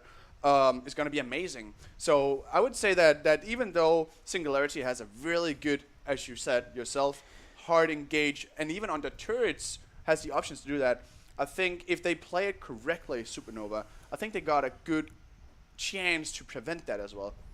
Even though there is a good counter matchup in the bot lane still. I want to see how Menchai is going to do on Singe though, because that's a bit weird. It is a bit weird. We haven't really touched on the fact that Singe is in the bot lane yet. Exactly. But when we look at it as Rakan and Alistar is the one with the upper hand. So in the end, we could easily end out with Singularity taking out the bot lane. But I still think that mid lane wise, Vivi is going to have a good time. But this Monkey's going to be able to create so much pressure. And with the tiny knock he can when he engages, is going to maybe allow Raxon to go in here and make some trouble. I'm not sure. An interesting amount of tools indeed. We do get ourselves into the second game now, however, of Supernova versus Singularity. We've talked a little bit about what tools they have, but once again out there in the chat rooms of the world, please make your colors known. Let us see who you're rooting for, and of course, I've touched on it a bit before, the bragging rights comes with the people actually guessing the result before the result comes in, and we're all hoping here that we're getting an exciting match too after a crazy one in the first game. I'm going to say 3-2 still. to Singularity. Yeah, you don't get to go back. No backsies. No backsies. No backsies, man. Okay, but I still believe it. I'm not convinced that is not the case, because first of all, I wish 5 games. I would hope for 5 games, because first of all, it's today that we got the grand finals as well, which is later. But still, I love to see these people battle up against each other, because it's the best of the best. And they got some mechanics, they got some skills, they got some knowledge that most of us don't have. And we are allowed to see this on a very big level. And I enjoy that. Exactly, and the Danish scene is very, very new when it comes to League of Legends. It's been sort of an overlooked esports in Denmark. You know, esports is developing. Yeah, there's a lot of talent. Obviously, all of these players are most of them Diamond 1 to Master level players. All of them, and how many people do we have up there, right? There's so many across the top 4 teams, and as well the rest of the 4 teams, the bottom 4 of the LCD, the Prime split, and in the division lower even. We have a lot of these very skilled players with high elo, and it's nice to have a platform for these players to see what's going on, and we get the best of the best we have here in Denmark. Exactly. And to the international teams out there, they might scout out a couple of players, and by that they become more visible through the Danish scene. That would be possible. Yeah. Either way, we are getting going here, and let's focus a bit on the game right now. It's nice and calm. We've seen the pathing start from the Taliyah in the blue side of the jungle, and he is now on the Taliyah Dombanita here, looking to maybe mess a little bit with Monkeys, who's on his red buff right now. Have you noticed, by the way, that it's Yasuo who's bot at this point instead? What in the ass? Yeah, it is. Raxon has once again not gone to the mid lane. Linux is forcing his or the jungler from Supernova out of the red side. Ooh. Oh, and we get the engage in mid lane. Monkic looking for the kill. Flash out from Vivifika, not wanting any of this and getting out alive, but with no summoners now. And it's odd. Linux gets to play the mid lane twice in a row now, and this time on a more traditional, if you wish, or if it were, mid laner.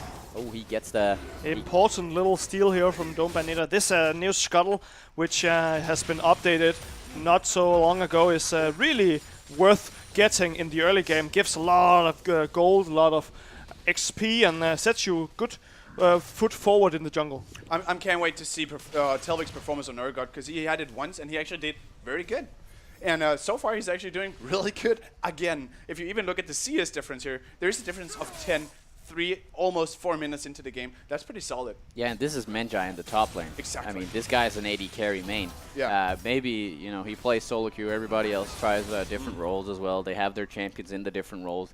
And maybe Singed is the one champion Menjai is good at in the top lane. Oh. Look at this engage. Here it comes. Galentha with the polarized combo. It's just not enough to get this slippery Rakan out of the picture. And the engages keep on going in mid lane. This is Vivifika getting slowed down by the... Stun does not hit, and that's the first blood. Monkic gets it. I thought for a moment there he was going to get away, but very dangerous situation to be in, and the first blood goes down to this Singularity lineup. Yeah, well executed. Yeah, he did look like to try to turn around. He had both summoners forced before, and that's sort of an easy return gank from Monkeys to get the first blood in there. And a thing I want to touch on is the fact that Raxon has gone bot lane, because we haven't talked that much about it. It just looks so scary every time we see the fights down here, and it's kind of demoralizing looking at Jeppe Hovs Rakan just bounce back out again after getting caught. So no siree, you're not coming in here. This is our house. This is our house. Either way, Raxon, the thing I like about the Singularity putting Raxon in the bot lane on this Yasuo here is because, well, he is a very, very carry-oriented player, right? You try to set him up instead, plus you nullify the prime carry on Supernova. Breaks. Maybe this matchup here is enabled to buy Raxon, and maybe he can hard carry even more when he has this Yasuo, who is in sort of the meta right now, in the state of the meta for the bot lane, and that's why I think they did it. And that sort of calculation, I like it. It's ought to be encouraged that we do these sort of flexible strategies here, and that could be a new aspect to League of Legends, honestly. It can easily be, and the same goes for Alistar. We all know his combo with the Yasuo, and as you mentioned, Raxon is more of a carry-orientated player, and he has the abilities to do so. So if he can easily get some good engages in the laning phase and get fed and get like Phantom Dancer, Infinity Edge, and stuff like that easily and fast because of the combo Alistar provides, he can easily be a monster. He certainly can. If we look at the vision coming down after this first blood here, the vision looks a little bit better for Supernova this game, at least early on. We have two pink wards in the top side river for those guys, and we, on the other hand, from Singularity, we have the pink ward and a lot of vision wards in the bot side. So clear-cut focus, maybe indicator of where they want to play towards, even though Don't Bandita is actually moving down towards the bottom lane here. Telvik maybe in some trouble here. The fling war top lane is enjoyable to look at. And as we see the gank not happening bot lane, I just want to quickly touch upon the trend we are currently seeing in mid lane. This is a matchup between a Xerath and this Cassiopeia, and the early ganks from Monkids really made a number on this mid lane, getting the CS advantage up to like almost 20 soon, and that's in the favor of this Xerath, the pick we haven't seen at all this playoffs. Gage here on Don't Bandita, getting some damage down. Does the arcane hits get him? I think we had a little lag spike there, sorry for the delay, but he does not get hit and gets out alive. Does have to burn his flash, though. That means there's a lot of pressure on him, or less pressure from him, if he should choose to gank any of Blades. Oh my god! Flash being used, and there is the execute top lane. Tell me with the kill. This is what Urgot does when it does it best. Sorry. Very well played from Telvik here. You can see that it is one of his comfort champions, and maybe Menjai not comfortable playing into this champion normally. No. And we see the Fling Wars Part 1 going in the favor of Thanos here, Telvik. And even I get the fear beyond the death from that situation. This ultimate from Urgot really takes it out of people. Yeah, it really does. One thing that I've noticed as well is that we haven't, like all the Sinch players that we've seen in LCD so far, in this split or playoff, haven't been proxying at this all. is a Weaver wall here in the mid lane, trying to cut off. Vivi going for it, finding Monkey's heal is used, but he does not return it, the kill, and he dies for it instead. Don't Bandita standing alone in the mid lane suddenly, without his teammate. That was very, very offensive for Vivi to decide to go in like that, especially against a Camille, aka Monkeys here, with a spell shield on as well. It's gonna absorb the Twin Fang damage. And he had the Q reset as well. There was no way that he was gonna be able to take that. Yeah, and Vivifica is not looking so hot right now indeed. 0-2, 34 CS. He looks like an admirable and great platinum player right now, but that's not what you want in this sort of a game. Of course, he has been under pressure, so maybe I'm being a little bit harsh on him. But in the end, it's a 2-1 kill score line in the favor of Singularity, and they're ahead by 1,000 gold after 9 minutes.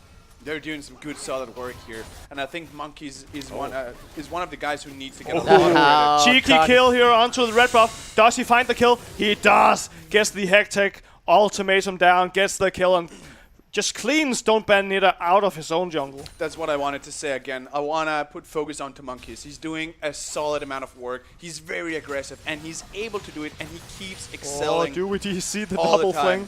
We do not. Oh, the proxy. Did he hear my prayers? I talked about nobody on Sinch or ever used proxy in this playoffs, but well, it seems like he wants to proxy Menjai. Well, he ran all the way through though. I have to. Okay, that doesn't count. Oh, sorry. He was ever so slightly. Proxy. No. This is what Sinch does. He's that's a great flash out of the pulverize here.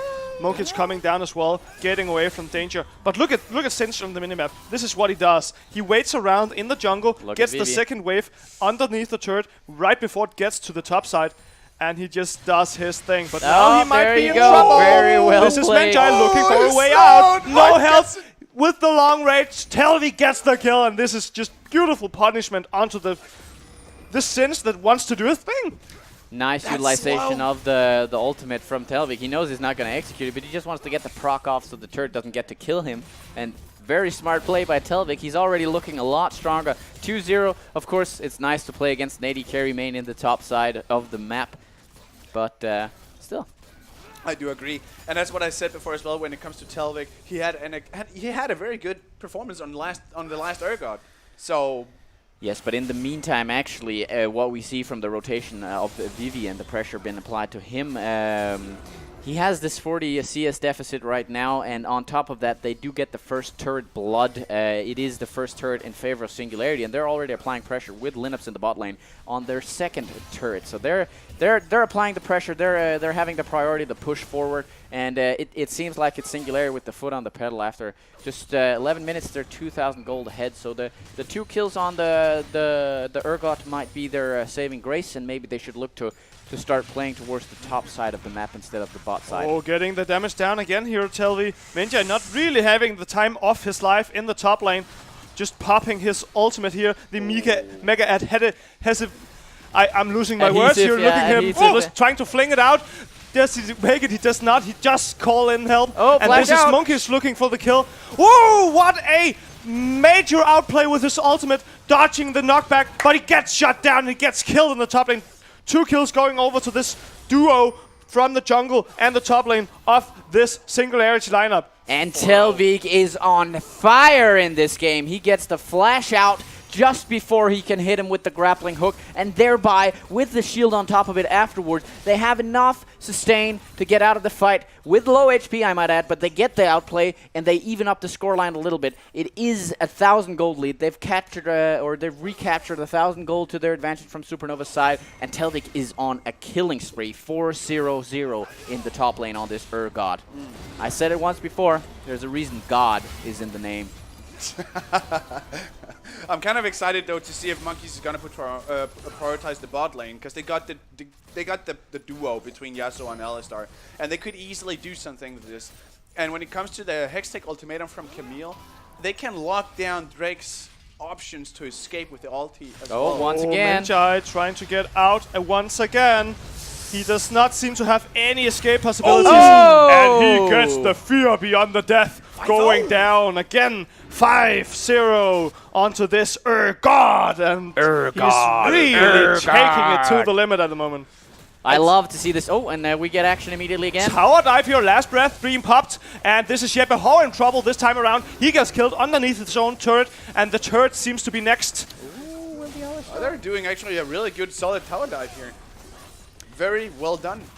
It's obvious to everyone the Singularity are playing towards the bot side of the map, and it goes in their favor in terms of the turrets. They have 2 turrets to 0. They even it up a little bit with the turret and the top side now from Supernova. So the game, once again, the scoreline is very even in terms of kills. It's 5-4.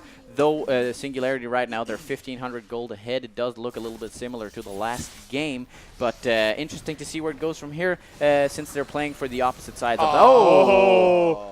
This is just hilarious. Menjai being really cheeky with the flank, but finding himself in troubles once again. And this is Don Banita getting the kill this time. He just cannot keep doing this. He's 0-5 now. Menjai should take a hard... Oh! Shot down here from the Serath.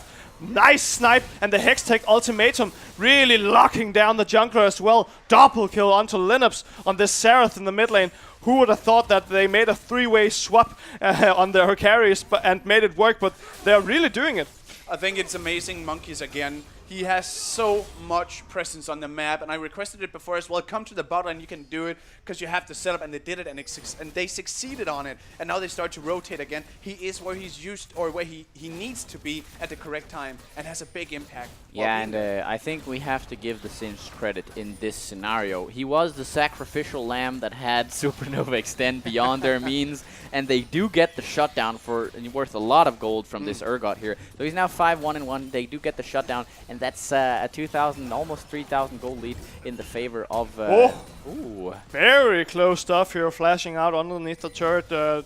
Do not want to take the last turret shot and dying to this Singed in a 2-against-1 situation. Oh, he gets... This is Monkeys in a 1-against-3 situation. He gets to flash out. Does he get away? Petrify slows him, but not enough. His hook dash here saving his life and getting away with a sliver of health. There is a big level difference as well between Monkeys and Telvik. There's 2 levels between them. That's quite a lot. That's 1,800 times 2 worth in gold when it comes to base stats. It certainly is, and one of the things that Samsung White did back in the old days, they made sure when the lane swap meta was still in effect, they kept their top laners hidden in the bush in the top side to get just the experience from the minions. They couldn't last hit them and then teleport into the bot lane, because experience is such a huge factor when it comes to these games. We might see Eberho in trouble here. The engage happens, but the last breath is out of range, and they do not follow up onto it. The pulverized combo not in effect. Nice little fling here to get the red buff over to their own side. It's some of those plays that are fun and then you can make with a sense you can't really do with many other champions. No, definitely not. And even though as well you saw that Don't Bad Nita put in the combo to flick it out and do that huge burst that she can. And he actually flicks it at the right time to make sure that they secure the red buff. Flick it. It's a 6-6 in kill score line here, but they get the third turret of the game. Singularity, well, third turret in the favor of those guys, whereas Supernova is only on one turret. And that means they're actually not just 3,000, but 4,000 gold ahead. That is an immense amount at 17 minutes into the game. So they have to put their eggs in one basket, the way I see it, Supernova. You know, just have Don't Ban Nita and, Don't Ban Nita enable the Urgot on the other side, while Singularity, they look fine. They just have to move the vision forward. They get the dragon here, as we see, and then as they move the vision forward, they should apply the pressure in skirmishes in the jungle, maybe, or even apply the pressure forward. I don't see them sieging very well with this composition unless they're willing to dive, though. I do agree. Yeah, and with these compositions, we do tend to see some team fights that could go either way. Yeah, like in a crazy fashion, like it did yesterday, like in the last game. Yeah. And it's because a lot more of these champions have a lot of damage in their kit. Most of the champions have either high base damages or scale really well, and that means that we get a lot of fast kills on the map when we see them meet each other. And this could be the case once again, as they are trying to group up in the mid lane at the moment. I'm curious to see what Menjai's decisions is going to be, because he's very far behind, but he does have his Rylai's Crystal Scepter, which is going to apply the slow. But what is he going to do after that? He do have 2 times of the Dark Seal item, which is going to imbue the healing effect from his Corrupted Potion. But what's going to happen next? He's been bullied out in every single lane he's been in because of being punished so hard in the top lane. Well, they do say time heals all wounds, but I do agree that the item build here is it's a squishy one for the Singed, and he hasn't been looking too hot in the side lane versus the god of above them all, the Urgot there. And we saw a little bit of taste of the sort of siege we can come to expect from Singularity. Oh, and this is an engage here from the blue team. They're going on to Raxon, and they are definitely shutting him down. Weaver's Wall cutting off one of the exits, the other members cutting off the others. And that means that the AD carry Raxon in this game is going down. Menjai here getting flinked a little into turret range, but he's a fast guy and he could probably get away at this time around. Jeppe, however, does not stand a chance. This is Pulverize being used onto the Cassiopeia. Headbutt seems to be right inside his grasp, and Ignite burns him out. Don't Ban Nita in a dangerous situation. He is low on health, he gets flinked, he gets killed, and this is Telvi now being in trouble. Several members being low on health and really taking the fights to its limits. I really think Singularity here had a really good overview of what they needed to do, which target to go for, and what was supposed to happen. Because it looked like it was very clean. Everybody went for one target at a time, and they worked as a unit, especially even with the Serath ultimate as well. Supernova do get caught off a little bit there, as Raxon did before in the top side of the jungle, but still, yeah, it doesn't look very problematic for the way of the execution, and this is the sort of fight they need to get to actually enable themselves to get the turrets down very easily. They have to get the kills first, then get the fight, so that's exactly what Singularity want. In terms of Supernova, they have to be careful of being caught out before they get to defend their turret, because they have a lot of engaged tools as well they can use defensively. As a 6th man, the turret, the best friend, like the dogs, but this is in League of Legends, so you want the turrets on your side when you get the engages onto you when you're behind, and they don't really utilize that yet, as of yet. Does that mean you want Warwick? Well, you know, the more dogs, the merrier, right? Oh, okay. Yeah. Warwick is a champion I would love to see. Don't get me wrong Who here. the hell let you two out? I mean, that's...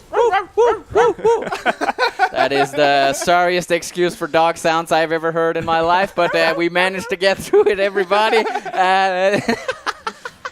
now we have to try to refocus here as Singularity are setting their sights upon. Oh my god! This is nicely stunned up. Don't Ban Nida finding himself killed in the jungle.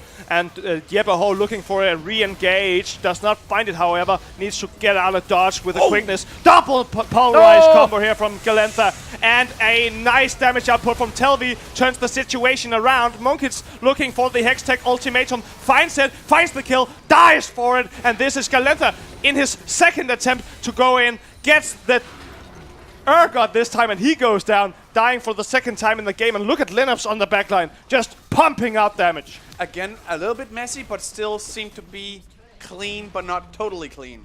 Because it looked like they knew what they wanted to do. But, or what do you think, Baldurin? I do think they get the trap off. That's nice. That's really nice. They prepare the trap. It's something that it's a very strong tool, and I think it's underutilized. You know, everybody calls it the Fnatic Death Brush, but it's there for a reason. It is an ideal tool for the current macro, and they want skirmishes. Damn it, in the jungle, and they get it there. But on the other half of it, when it gets to look a little bit more messy, that is where Supernova gets the fight in between their turrets. That's where they want the fights, but they don't want a person dead before they get it. A reverse wall in this scenario could have blocked them off, getting some targets locked up between the two turrets, you know, get the ideal fights for Supernova, but they realize it too late. They think they can still, you know, be ballsy, run around to this fight, you know, or a cocky rooster there, getting into the fights on equal terms, but they're 7,000 gold behind. Yeah, and now we see that this Supernova lineup, due to the fact that they are behind in gold, is looking kind of rough. Wow, really? Wow. Really? Oh my god. Moving on, here is Galentha in trouble. He's looking to get his way out with the Unbreakable Will, something I could use in this situation. And really rough. And just a bit of wave clearing as we are moving past that horrible joke.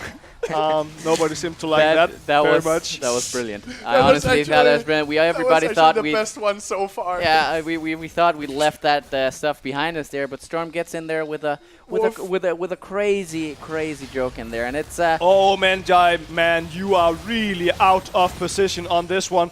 Actually trying to get away this time around, and he does! He gets out with nothing! No health! But there is a wall in the way. Does he get over it? He's wasting time for Telvi. This is Baron being started at the moment. They know it from Supernova, but can they get there in time? It does not look like it. This is a very low Baron. They do get it. They have to back away, and Menjai gets away in the chaos. I mean, yeah. Yeah, honestly, that's the ideal situation for Singularity there, right? They have the what do you call it? The weakest member just bait out the time from Supernova eSports, and while they're looking in one direction, we have the other guys looking towards the Baron, and that's yeah, they make it look easy. That's a nice dodge from Galentha there on the Petrify. Not really finding the movement speed afterwards to close the gap, but really trying to get the Polarize onto Cassiopeia, following it up with the Rax. Raxon Last Breath could get yourself a kill, and then move towards the Nexus, towards the inhibs at least. One thing that I want to mention as well is that if you look at Menjai, he's been having a really tough time in the laning phase, and even when they decide to do the usual lane swap. But as you notice it here... Don't Ban Nida once again caught in the Hextech ultimatum. This tool from the jungler of Munkits has really been devastating when they start the fights, and this time around they are going to go in towards the other members. 4-5 against 4. This is Telvi being popped up, getting shut down and getting killed at his inhibitor. Menjai running around, really having fun in the jungle. Jeppe looking for the engaged. Munkis is getting low. Ignite is burning on him, but he finds his way to the turret. The rest of the team following him behind him. And this is the first Nexus turret going down. Polarize onto this support Raxon. He is going down. This is Jeppe going down. And now we see Vivifica following suit. 2 members left on the team. 3 members perhaps in a few more seconds. This does not matter. And the game is over. Singularity cleans it up, closes out the game 16-8, and wins our second game. Yes, Singularity close it out. They get the Baron for free, and they just, you know, they turn the pedal to the metal in this game. They press the speed. They press the speed, damn it. And, you know, they just close it out in an orderly fashion. Don't Ban Nida gets caught the second time in almost the exact same spot, and that is the catalyst for the Singularity team to just break and bust open the base, knock it down in the first try, and then they get the Nexus, they get the second win, and they're looking like a team that could possibly 3-0 this series. They could possibly do that, and one thing that I want to mention again is that we have once again not an AD in the bot lane. They do not have a marksman in this scenario. They do not. And you've seen it in the last game as well, with the Drakes being on the Volibear in the bot lane with the Braum, that it actually works the way that it is. And that, again, sort of reflects a bit from the South Korean moves just with other champions, but it works out. I do think the thing that works out in this game, because we do look at the damage graph here, and the lowest damage dealing member across the board is the Yasuo. Alistar did deal more damage, 200 approximately more damage than the Yasuo, so phenomenal to see Gilligantha really pulling out all the stops here on his support champions here, even though it is an Alistar. Either way, they do get to cancel out Drakes through this Yasuo pick in the bottom lane. He doesn't get to snowball this game whatsoever. You don't see him anywhere. He does what he's supposed to. He doesn't die and all that sort of stuff. But if you can't enable your utmost carry, what's going to happen? This Xerath out of Lineups, man. He just pumped so much damage out in these fights. Never in trouble, it seemed. No. Always able to just find the way around, get the damage off, hit the slows, hit the stuns, and then provide the extra pressure with the ultimate and the long range. Barrage, yeah. So, But one thing that I missed, though, is that Monkeys has been on fire in this game. He's been very consistent and very offensive, and it works out. But I missed him in the bot lane.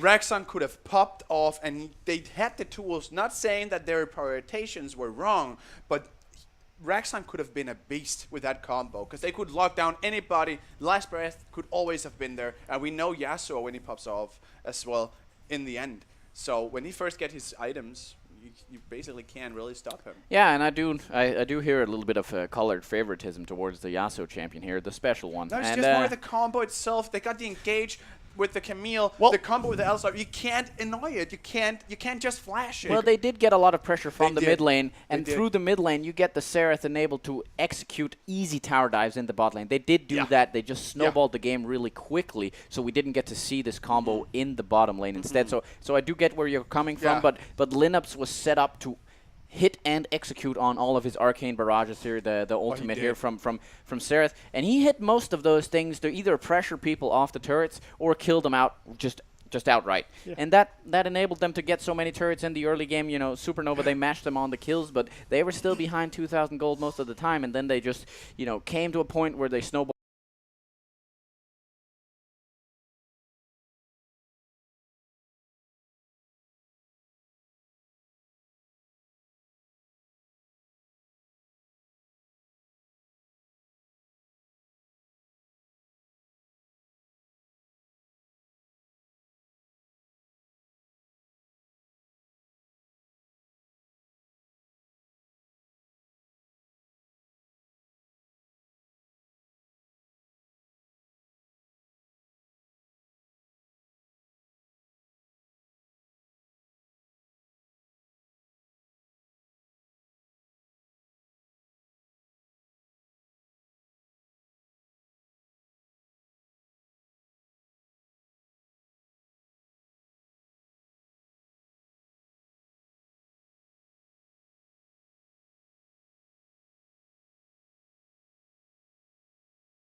Welcome back, ladies and gentlemen. I'm here with these two elegant-looking fellows, and we're ready for the third game between Supernova eSports and Singularity. And right now, it looks like a 3-0 victory, possibly, for Singularity. They're certainly making their claim and statement towards this fact. What do you think about the two games we've seen so far, gents? Woo. Yeah, you want to go first, Storm? Well, I think we've seen a lot of new things, honestly. We've seen both teams throwing out the normal pick and ban phase. We've seen them really delve into what this patch has to offer. I think there's still things to look at and new things to try out, but why bother? They've already tried so much, right? And they've 2 games under their belt now, which means they have some information, they have some knowledge on what they want to play and what they don't want to play against, and especially what they don't want to play against. I think that's going to be the key issue here. They're going to use the bans more effectively this third time around. Do you think we could see a reverse sweep? The way it's looking right now, in my opinion, we've seen the tendencies of Supernova. They look flustered in their way to approaching the game. They do want this chaotic way of fighting, and they have some shining lights in each aspect of every game, but you can't only have one win conditions or one person doing well in each game for it to come together. You need all 5 to make a fist, and then ram it all the way up the butthole of Singularity. There, that's horrible analogy. Oh my God! Yeah, wow. well, We went there. Because we went there. It went too far sexually speaking, but we have to have room for everybody. Here we go. My point was Supernova. They don't look strong as a team. They look strong individually. Well, honestly, I have to correct you a little bit, because we did see this Supernova team play yesterday as well, and they were playing against Good Game eSports, which were kind of dominating games, to be fair. Yeah. And this time around, they're trying out new things. They threw out this late game comp situation meta, and they really just tried out new things. And the games are really close in the start to the mid game, which means that we could see several games going to Supernova. I honestly don't think they can go all the way to the reverse sweep, but I do think we could see them win at least one game here. I think so as well. But I do agree. Singularity do look like the ones with the upper hand in this scenario. 2-0 at this point, and it could potentially be the last game of the fourth and maybe spot. Yeah, third, fourth place match here. What we're Exactly. seeing. I do agree with your point there, Storm. It's a very good point. They have been improving. They've shown willingness from Supernova's side to actually try out some new stuff today, as opposed to yesterday, where they played pretty much the same stuff through the entirety of the series there. On the other hand, though, we can't take away from Singularity that they've been even more flavor marked when it comes to everything you can get from the block here. You have the Yasuo in the bot lane, you have the Aurelia in the bot lane, you have the Karthus in the bot lane, you have by God, they lane swap through and through. They have Lineups in the mid lane 2 games in a row now. And honestly, who are we going to see where from Singularity in this game? I really hope that we do see that Aurelia something in the bot lane. I really do. It's just so effective, right? Really. Like this Aurelia, you can put it into mid lane. It absolutely dumpsters people in the mid lane. You can put it into top lane, play it like a more utility tank, teamfight presence, or a split pusher if you want to, depending on the matchup, right? And then you can play it as an AD carry, as a jungler. It's really like... Even as some sort of a support. Yeah, Because right? it has to engage with the stun. She gets a free dash, or leap, or whatever you want to call it with the Q. So, I don't know if you have to call up a Riot and say... better nerf Aurelia, right? Because we're getting to the point where we see it in every game almost. Yeah. And whoever team wants to get it first is going to be the question, because if it does not get banned, is it first pick worthy? We have seen a lot of Ornn first picks. We've seen some Fiddlesticks first picks. Sort of like get the utility champions first, and then get the carry that counteracts the laning phases afterwards. Mm-hmm. Yeah, and in terms of the game here, I'm going to ask you some questions now, because Singularity, they've mixed it up both games now. They've won both games. Supernova as well, they've mixed it up as well, though the same jungler in both games. What is the recipe for success for Supernova now, and what does Singularity have to do to just close it out? I think we talked about it in the last draft as well. Don't ban Nita, first of all, needs to be on a champion that he's comfortable on. I know that Talia is very strong right now, and I'm not saying he's doing poorly, because I think he's doing decent, but not good enough. And I think you mentioned it before, and we talked about it in the course, something like maybe Master Yi might not be the absolute best champion to take in a competitive environment, but something like it is going to shine on him specifically. Exactly. I mean, if you can't get the Master Yi right, I don't think they're gonna ban that champion. But you have the Kane as well. That might be an option. Exactly. He's an offensive champion with a lot of tools to get in and out of fights because he has his face wall shift whatever thing. Yeah, but also the ultimate. He's gonna be hidden for X amount of seconds and can then exit the champion and do some execute damage on it, and he has some CC, and you got two options with Kane as well. There's more assassin-like, and you got this more tank-ish bruiser type. Yeah, once he gets to shift over to the tank phase, Rast. So he can adapt as well. So if he does poorly, he can choose red, or if he does really good on snowballs, go for blue. I like your point as well about the players choosing for their play style and the strengths, and choosing comfort really. Like this is a point where if you get comfort and you go into the laning phase comfortable and with the right playstyle, you can actually win in the laning phase. And we've seen this several times now, people actually winning the laning phase and then helping their team get ahead.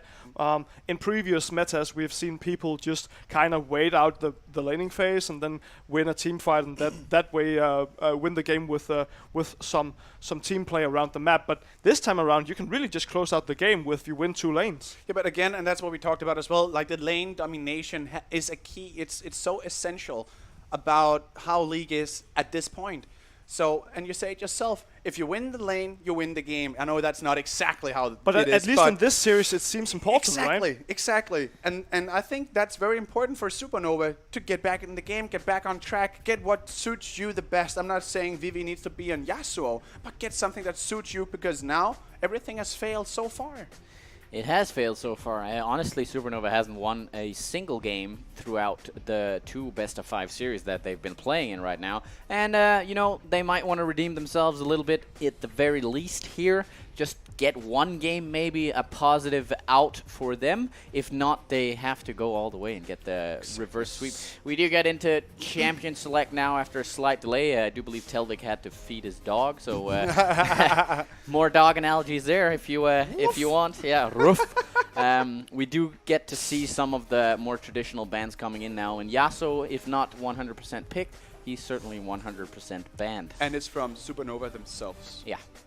Yeah, that is the key takeaway this time around. They want maybe not to swap around, but to get people on their designated roles as well, play some champions they really favor and feel comfortable on. And we again see the Trundle this time around from Monkids. So both team kind of thinking that Trundle is a first pick worthy jungler and that none of them should be able to get it. I think he's very strong as well. Like his subjugate just by itself is insanely strong. Getting all that stats for himself and just nuke down somebody. Like we've seen it in a lot of the compositions so far throughout the whole playoffs, that it's very burst-ish that we see.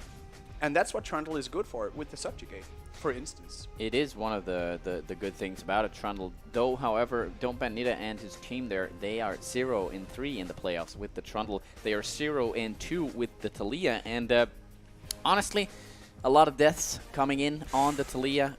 Ornn is being first picked. We've seen this plenty time before. Maybe this time around they do want to swap around again and give a tanky matchup for Menjai, and then by that way, just, you know, going for the South Korean style, trying to cancel out Drakes again in this game. I think they should do that and then step like 1 step back and like look at it from above and see, okay, what works normally? Because one thing is that the patch is what it is, but they're like, just because the current patch is built up around these very bruiser-ish champions doesn't mean that the old-fashioned doesn't work, and that is something that I've seen Supernova excel on as well. So that could be one way to maybe get. Is that the more they are as well? Maybe definitely making fun of us, I hope, because this is one of the things you touched on earlier, Justy, yesterday. If this gets locked in, we really get to see every funny thing there is in the meta at the moment. Okay. But we do get our solid Braum pick up for the support position. This is one of the few picks we actually know where is supposed to go. Now we get a Mundo as well, and yeah, we do get the more traditional sense from Supernova. That's the tendency, at least. But I think that's good. Almost insta-locking Dr. Mundo, almost insta-locking Lucian as well from Singularity's side. They have a clear-cut plan every single time, and they throw these oddball picks in and everywhere. And I don't know who's gonna go top lane, honestly. I mean, Ornn could be somewhat of a support alongside with the Bruiser or something like that. Lucian might go mid lane. He might also go top lane. We don't know exactly what Singularity has their mind made up about. Ornn is not bad in the jungle either, because he's able to build all his items while being outside. He doesn't have to go back in base, only if he needs to refill his mana, but he's able to build his stuff, which is what Ornn can do. And the master work as well when it comes to itemizations on champions, he's also good. Certainly for the late game. Exactly, and with his ultimate, he's going to be able to do some long-range engages, or at least sort of the knockoff from this God Goat itself here coming in. So I could see that work out, and then Mundo in the top lane. We will see Drake's back on a real AD carry this time around, playing Kai'Sa, one of the definitely strong ones in the AD marksman position. Lucian is taking over for more of these teams, but Kai'Sa's still very much relevant in this meta. And just to touch back on the Dr. Mundo real quick, this is not just an oddball pick. This has been really strong in the jungle for quite a while now, and with this new damage output, you can kill people in the jungle, counter jungling. So that's really interesting to see. Yeah, so and the sadism as well. Oh, sorry. Yeah, but the sadism as well. The health regen. Yeah. You can't kill him. Well, I don't know how well they do bounce out together if you match up Skarner versus Dr. Mundo, right? Who comes out on top in that matchup? I would actually go for Skarner, to be honest, because of the buffs that he gets in certain areas. I think it's easier for Skarner to counter jungle, and I think he has a bigger presence while ganking because of his stun and his pullback potentials while trying to engage. And with the combination of both Kai'Sa, and Braum. Now this I love. This is a throw in of a really interesting character. I think this could potentially be a support pick as well. Exactly. You can flex it around a little bit. You usually see the Illaoi build a lot of damage in the top lane and just kill people in team fights with her ulti, but this damage you get with the E as well in the bot lane is really effective, and you can just poke out people off laning phase. I think you're right, and with Kleptomancy as well, why hitting this spirit, it gives you items, and that allows Lucian. I'm gonna bet that he's gonna be bot side as well as normal AD, of course, on Menjai, but could go mid as well. It could be, but I would not expect Vladimir as well. Exactly, yeah. I would favor Vladimir on mid, but that itself is gonna give her huge advantage. Hey, we get it, ladies and gentlemen. We do get the Anivia pick here. I'm back. This is great. I love it. We have a very excited fellow here, and that is because the one-trick pony. Yeah, the bird is the word, master of them all. Yeah, I don't know what to say, guys. I'm just happy now. No, you made no that matter horrible, no matter man. if they win or lose, I'm just happy about this series in general. I love Anivia. As that frog, I love the bird. That's gonna to celebrate the Danish. I think that's the thing. Yeah, we are somewhat celebrating the Danish League of Legends scene here, and in a nice fashion as well. We do get some insane picks coming out in the possibly last match. I shouldn't overspeak there, but we do get the Illaoi in there. We do get the Anivia. Well, we do get to see these picks, and Ornn is actually going as a and support. it's definitely not over yet. No. Like this Anivia can just throw some spanners into the works and make this Supernova team go out with a bang, I think. So they could honestly take this game. I don't know. What do you think? I think it's very great to see. First of all, we talked a little bit about what happened in previous games, and I love the fact that Supernova is stepping back. Like I said, get an overview. What works, what doesn't. Go with the normal setup as you used to do, and that works for Supernova. Well, I could potentially see this be an easy game for Supernova, to be honest.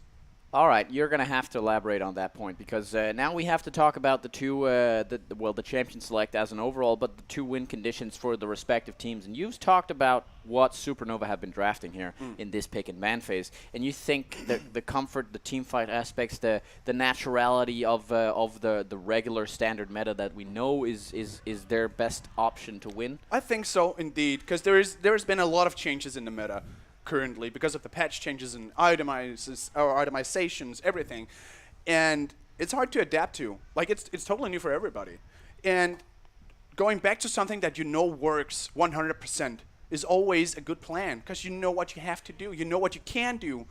But what if you try is it something that they can do with this team yeah, composition? but they have hard engage, they have a very big feast, which can allow a lot of stuff to happening around objectives like Dragons, Herald, Baron, and the same goes for Skarner as well. Early pleasure, very fast clearing speed. Anivia, a beast when it comes to wave clearing. They got everything. They got hard engage, they got CC knockout, they got all of it.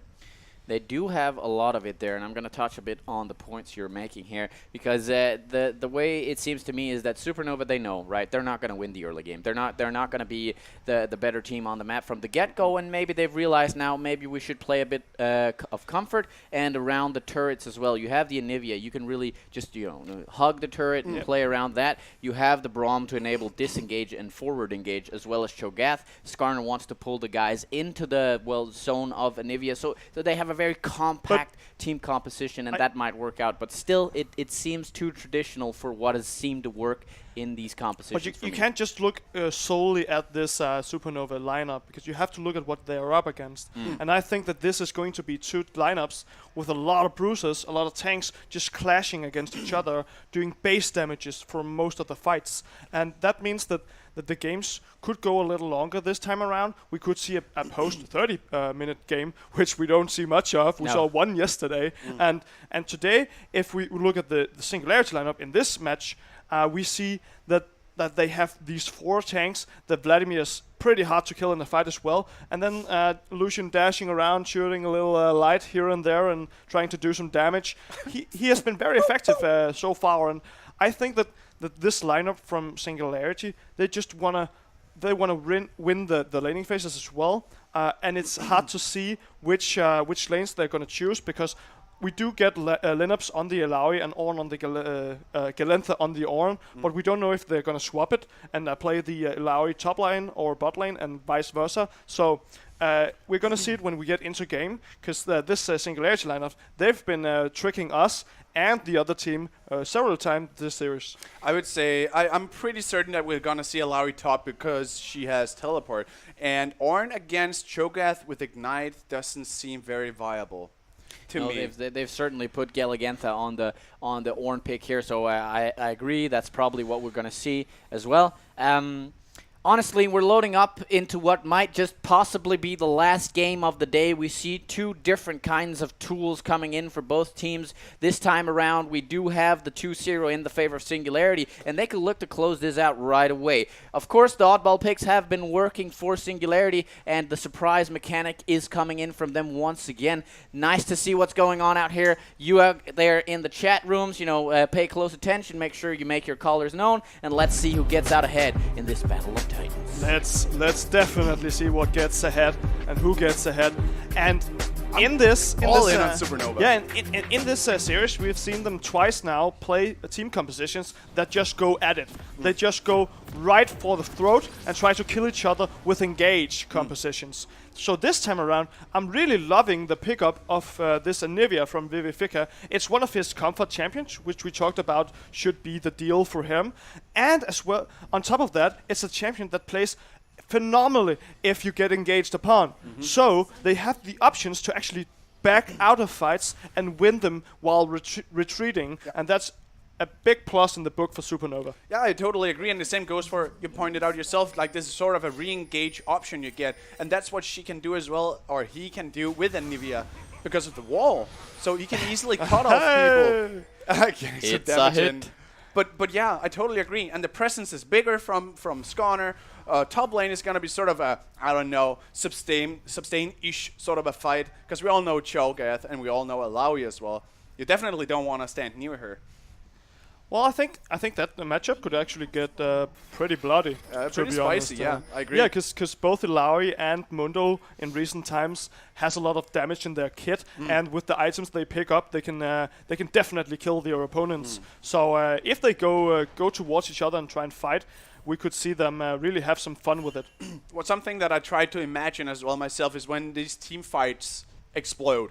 And if we see the Alawi ultimate, depending on what happens, because I'm going to expect Supernova is going to be the ones who's going to engage, or at least try to get a pick with the Skarner ult.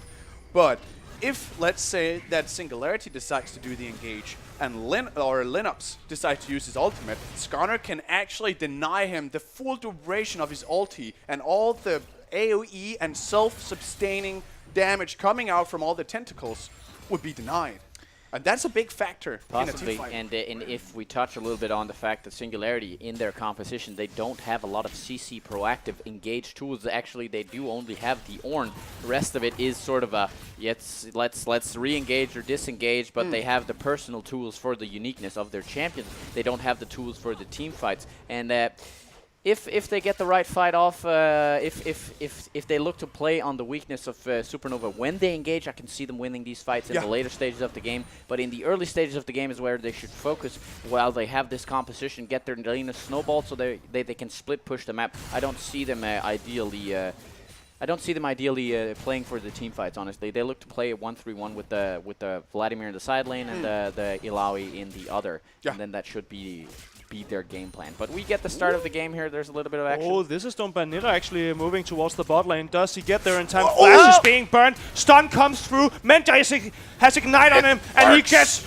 first blooded. This is Drake's picking it up in the beginning. Galetha flashes out, just about to go down as well. And in the top lane, a little poking back and forth, but we do get the first blood. Oh, that seems like more than just poke in the end. That's what I said. It's gonna work out. I'm pretty positive in Supernova in this game because they're solid and they know what they're doing at this point.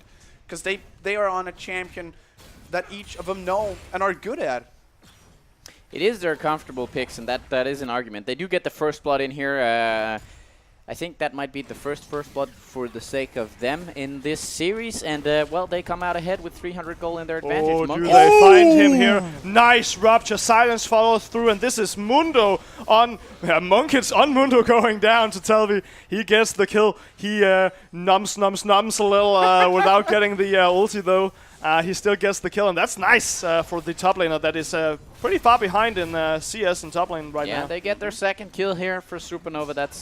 That's nice if you're them, and Telvi gets a little bit gold maybe to sustain himself in a harder matchup than initially anticipated. So right now, Supernova, they're getting the things right for them to be able to snowball this game. But once again, they don't have a very forward proactive composition. It is a very low range composition. I see it might be hard for them to siege when they come out in the later stages of the game, but that's on their plate. For now, they're doing what's right. They're getting a front 2-0, and that means they're actually only ahead by approximately 200 gold. So the farm should be speaking to the advantage of Singularity the way we look at it now. Something that I noticed as well in the top lane with Telvik is that he does not deny lineups anything when it comes to his kleptomancy. He stays near the turret instead of just bouncing out of range and then establish the range to the minions. But he just takes a beating, and that's gonna allow lineups to get a lot of items: mana, health, gold, maybe even a skill level. Maybe, and take a look at Monkeys right now. He has been snuck up into the lane, and that might be... This is Jeppe Ho stepping right into the brush, taking a huge amount of damage, putting up his protective shield here, and then they want to turn it around. Monkits getting pretty low right now. Banita finding his friends in trouble. Galetha gets the kill onto this Braum pickup, and Ignite burns him down. They get the kill off of a very weird exchange of engages. Nice. Yeah, it was. It looked for a moment to be in the favor of Supernova. They come down after the initial gank from Singularity's side into a possibly very positive counter gank. But that's not the case. Gilligantha goes in right as Rain in the right scenario. He does not have his smite, and Vivifica picks it up, I think, on this one with his Glacial Storm smite being used by Don Banita just in time for the Glacial Storm to tick and get the Scuttle. Nice little pickup and a lot of XP to this mid laner that really just wants to get ahead in mid lane. Yeah, and once again we have a couple of kills before the 7th minute mark. We have 3 kills already coming in, and that means somewhat the vision is actually going down already. But both teams this time around, they're both looking towards the vision in the bottom side. 2 pink wards from Supernova, a lot of red wards in in there actually, and a couple from Singularity. Actually, one of them just timing out just now. So maybe they might change the angle and look towards the top side. But they must have a hard time actually getting this Mundo into lane and have, well, the kind of wished upon effect, because they don't have a lot of proactive tools. They don't have a lot of CC tools to actually follow up on the ganks coming in to enable the Mundo to run them down or something like that. So hard to execute for Singularity. One thing that I also think that Supernova should do is prioritize the Dragon at this point, because it's a cloud, first of all. It gives movement speed. Out of combat is going to be tripled. With the Sconner, you want to get in there as fast as possible. And he has movement speed increase in his W by himself on top of that. And that's going to stack. And he's going to get a lot of options to get into the lane and do ganks and maybe catch somebody off guard. So I think Supernova should try to prioritize the Dragon, which is why there is a lot of vision down there to secure that Supernova do not try to do anything with it. Yeah, and the first dragon spawned here is the Cloud Drake, so that would be the movement speed. I do see that. Well, it's a positive for both teams, certainly. It is. But Oh, nice little stun here. He does not pull away from it. He had to use it earlier, and those are the zone placements that Nivea can put down and really start to dominate the laning phase once she gets a lot of mana. Down bot side, we see another gank coming in. Oh. This is Drake's jumping forward towards Galentha. He gets the concussive blows. He gets impaled, and he gets killed underneath his own turret. Gets yanked out of there, and Drakes gets the kill onto this Kai'Sa. 2-0 at the moment, and looking to farm up a storm here to get ahead. Very nicely placed gank here. What happens normally when a late game team gets the early game? The late game comes faster, and that's not something you want. that is not something you want, and Supernova has certainly come alive in this third game. They know the jig is up now. They know they're fighting for their hopes and dreams of getting this third place, and they've proactively played around this bot lane twice in a row now, this time more successfully. So they're 3-1 in the kills. They are just about in the lead, but Singularity, they're still farming up a storm. We still have the win conditions for those guys, which is their laning phase, and that comes to fruition still. So they have to have more successful ganks, and off of those ganks, get some objectives as well. Oh, they actually want to dance a little with each other here in the river. Fun to see that Raxon goes out and tries to contest this scuttle as Monkic walks in and just throws a random cleaver at the bird, trying to cut down the flying thing in the air, I think. Apply dominance. One thing that I noticed as well, if you look at the CS difference around on the different players, is that there is a lot of gold difference in the top lane right now. So that potential 2-kill lead is compensated by the CS difference between Linux and Tilvik. That's where it comes from, certainly. Singularity has their eggs in the Ilaoi basket right now. After a little while here, Supernova have actually come out ahead. They're now 200 gold in the lead. But yeah, there is a deficit between the two top laners. We should think so as well, because Cho'Gath doesn't do very well early. Later stages, though, Cho'Gath can be much of a beast, yeah. But no, nonetheless, you don't want to get into a fight with an Ilaoi. A 2 versus 1 versus an Ilaoi, we've all seen it. The tentacle ulti comes out, and he turns it around she turns it around rather easily. You get slapped.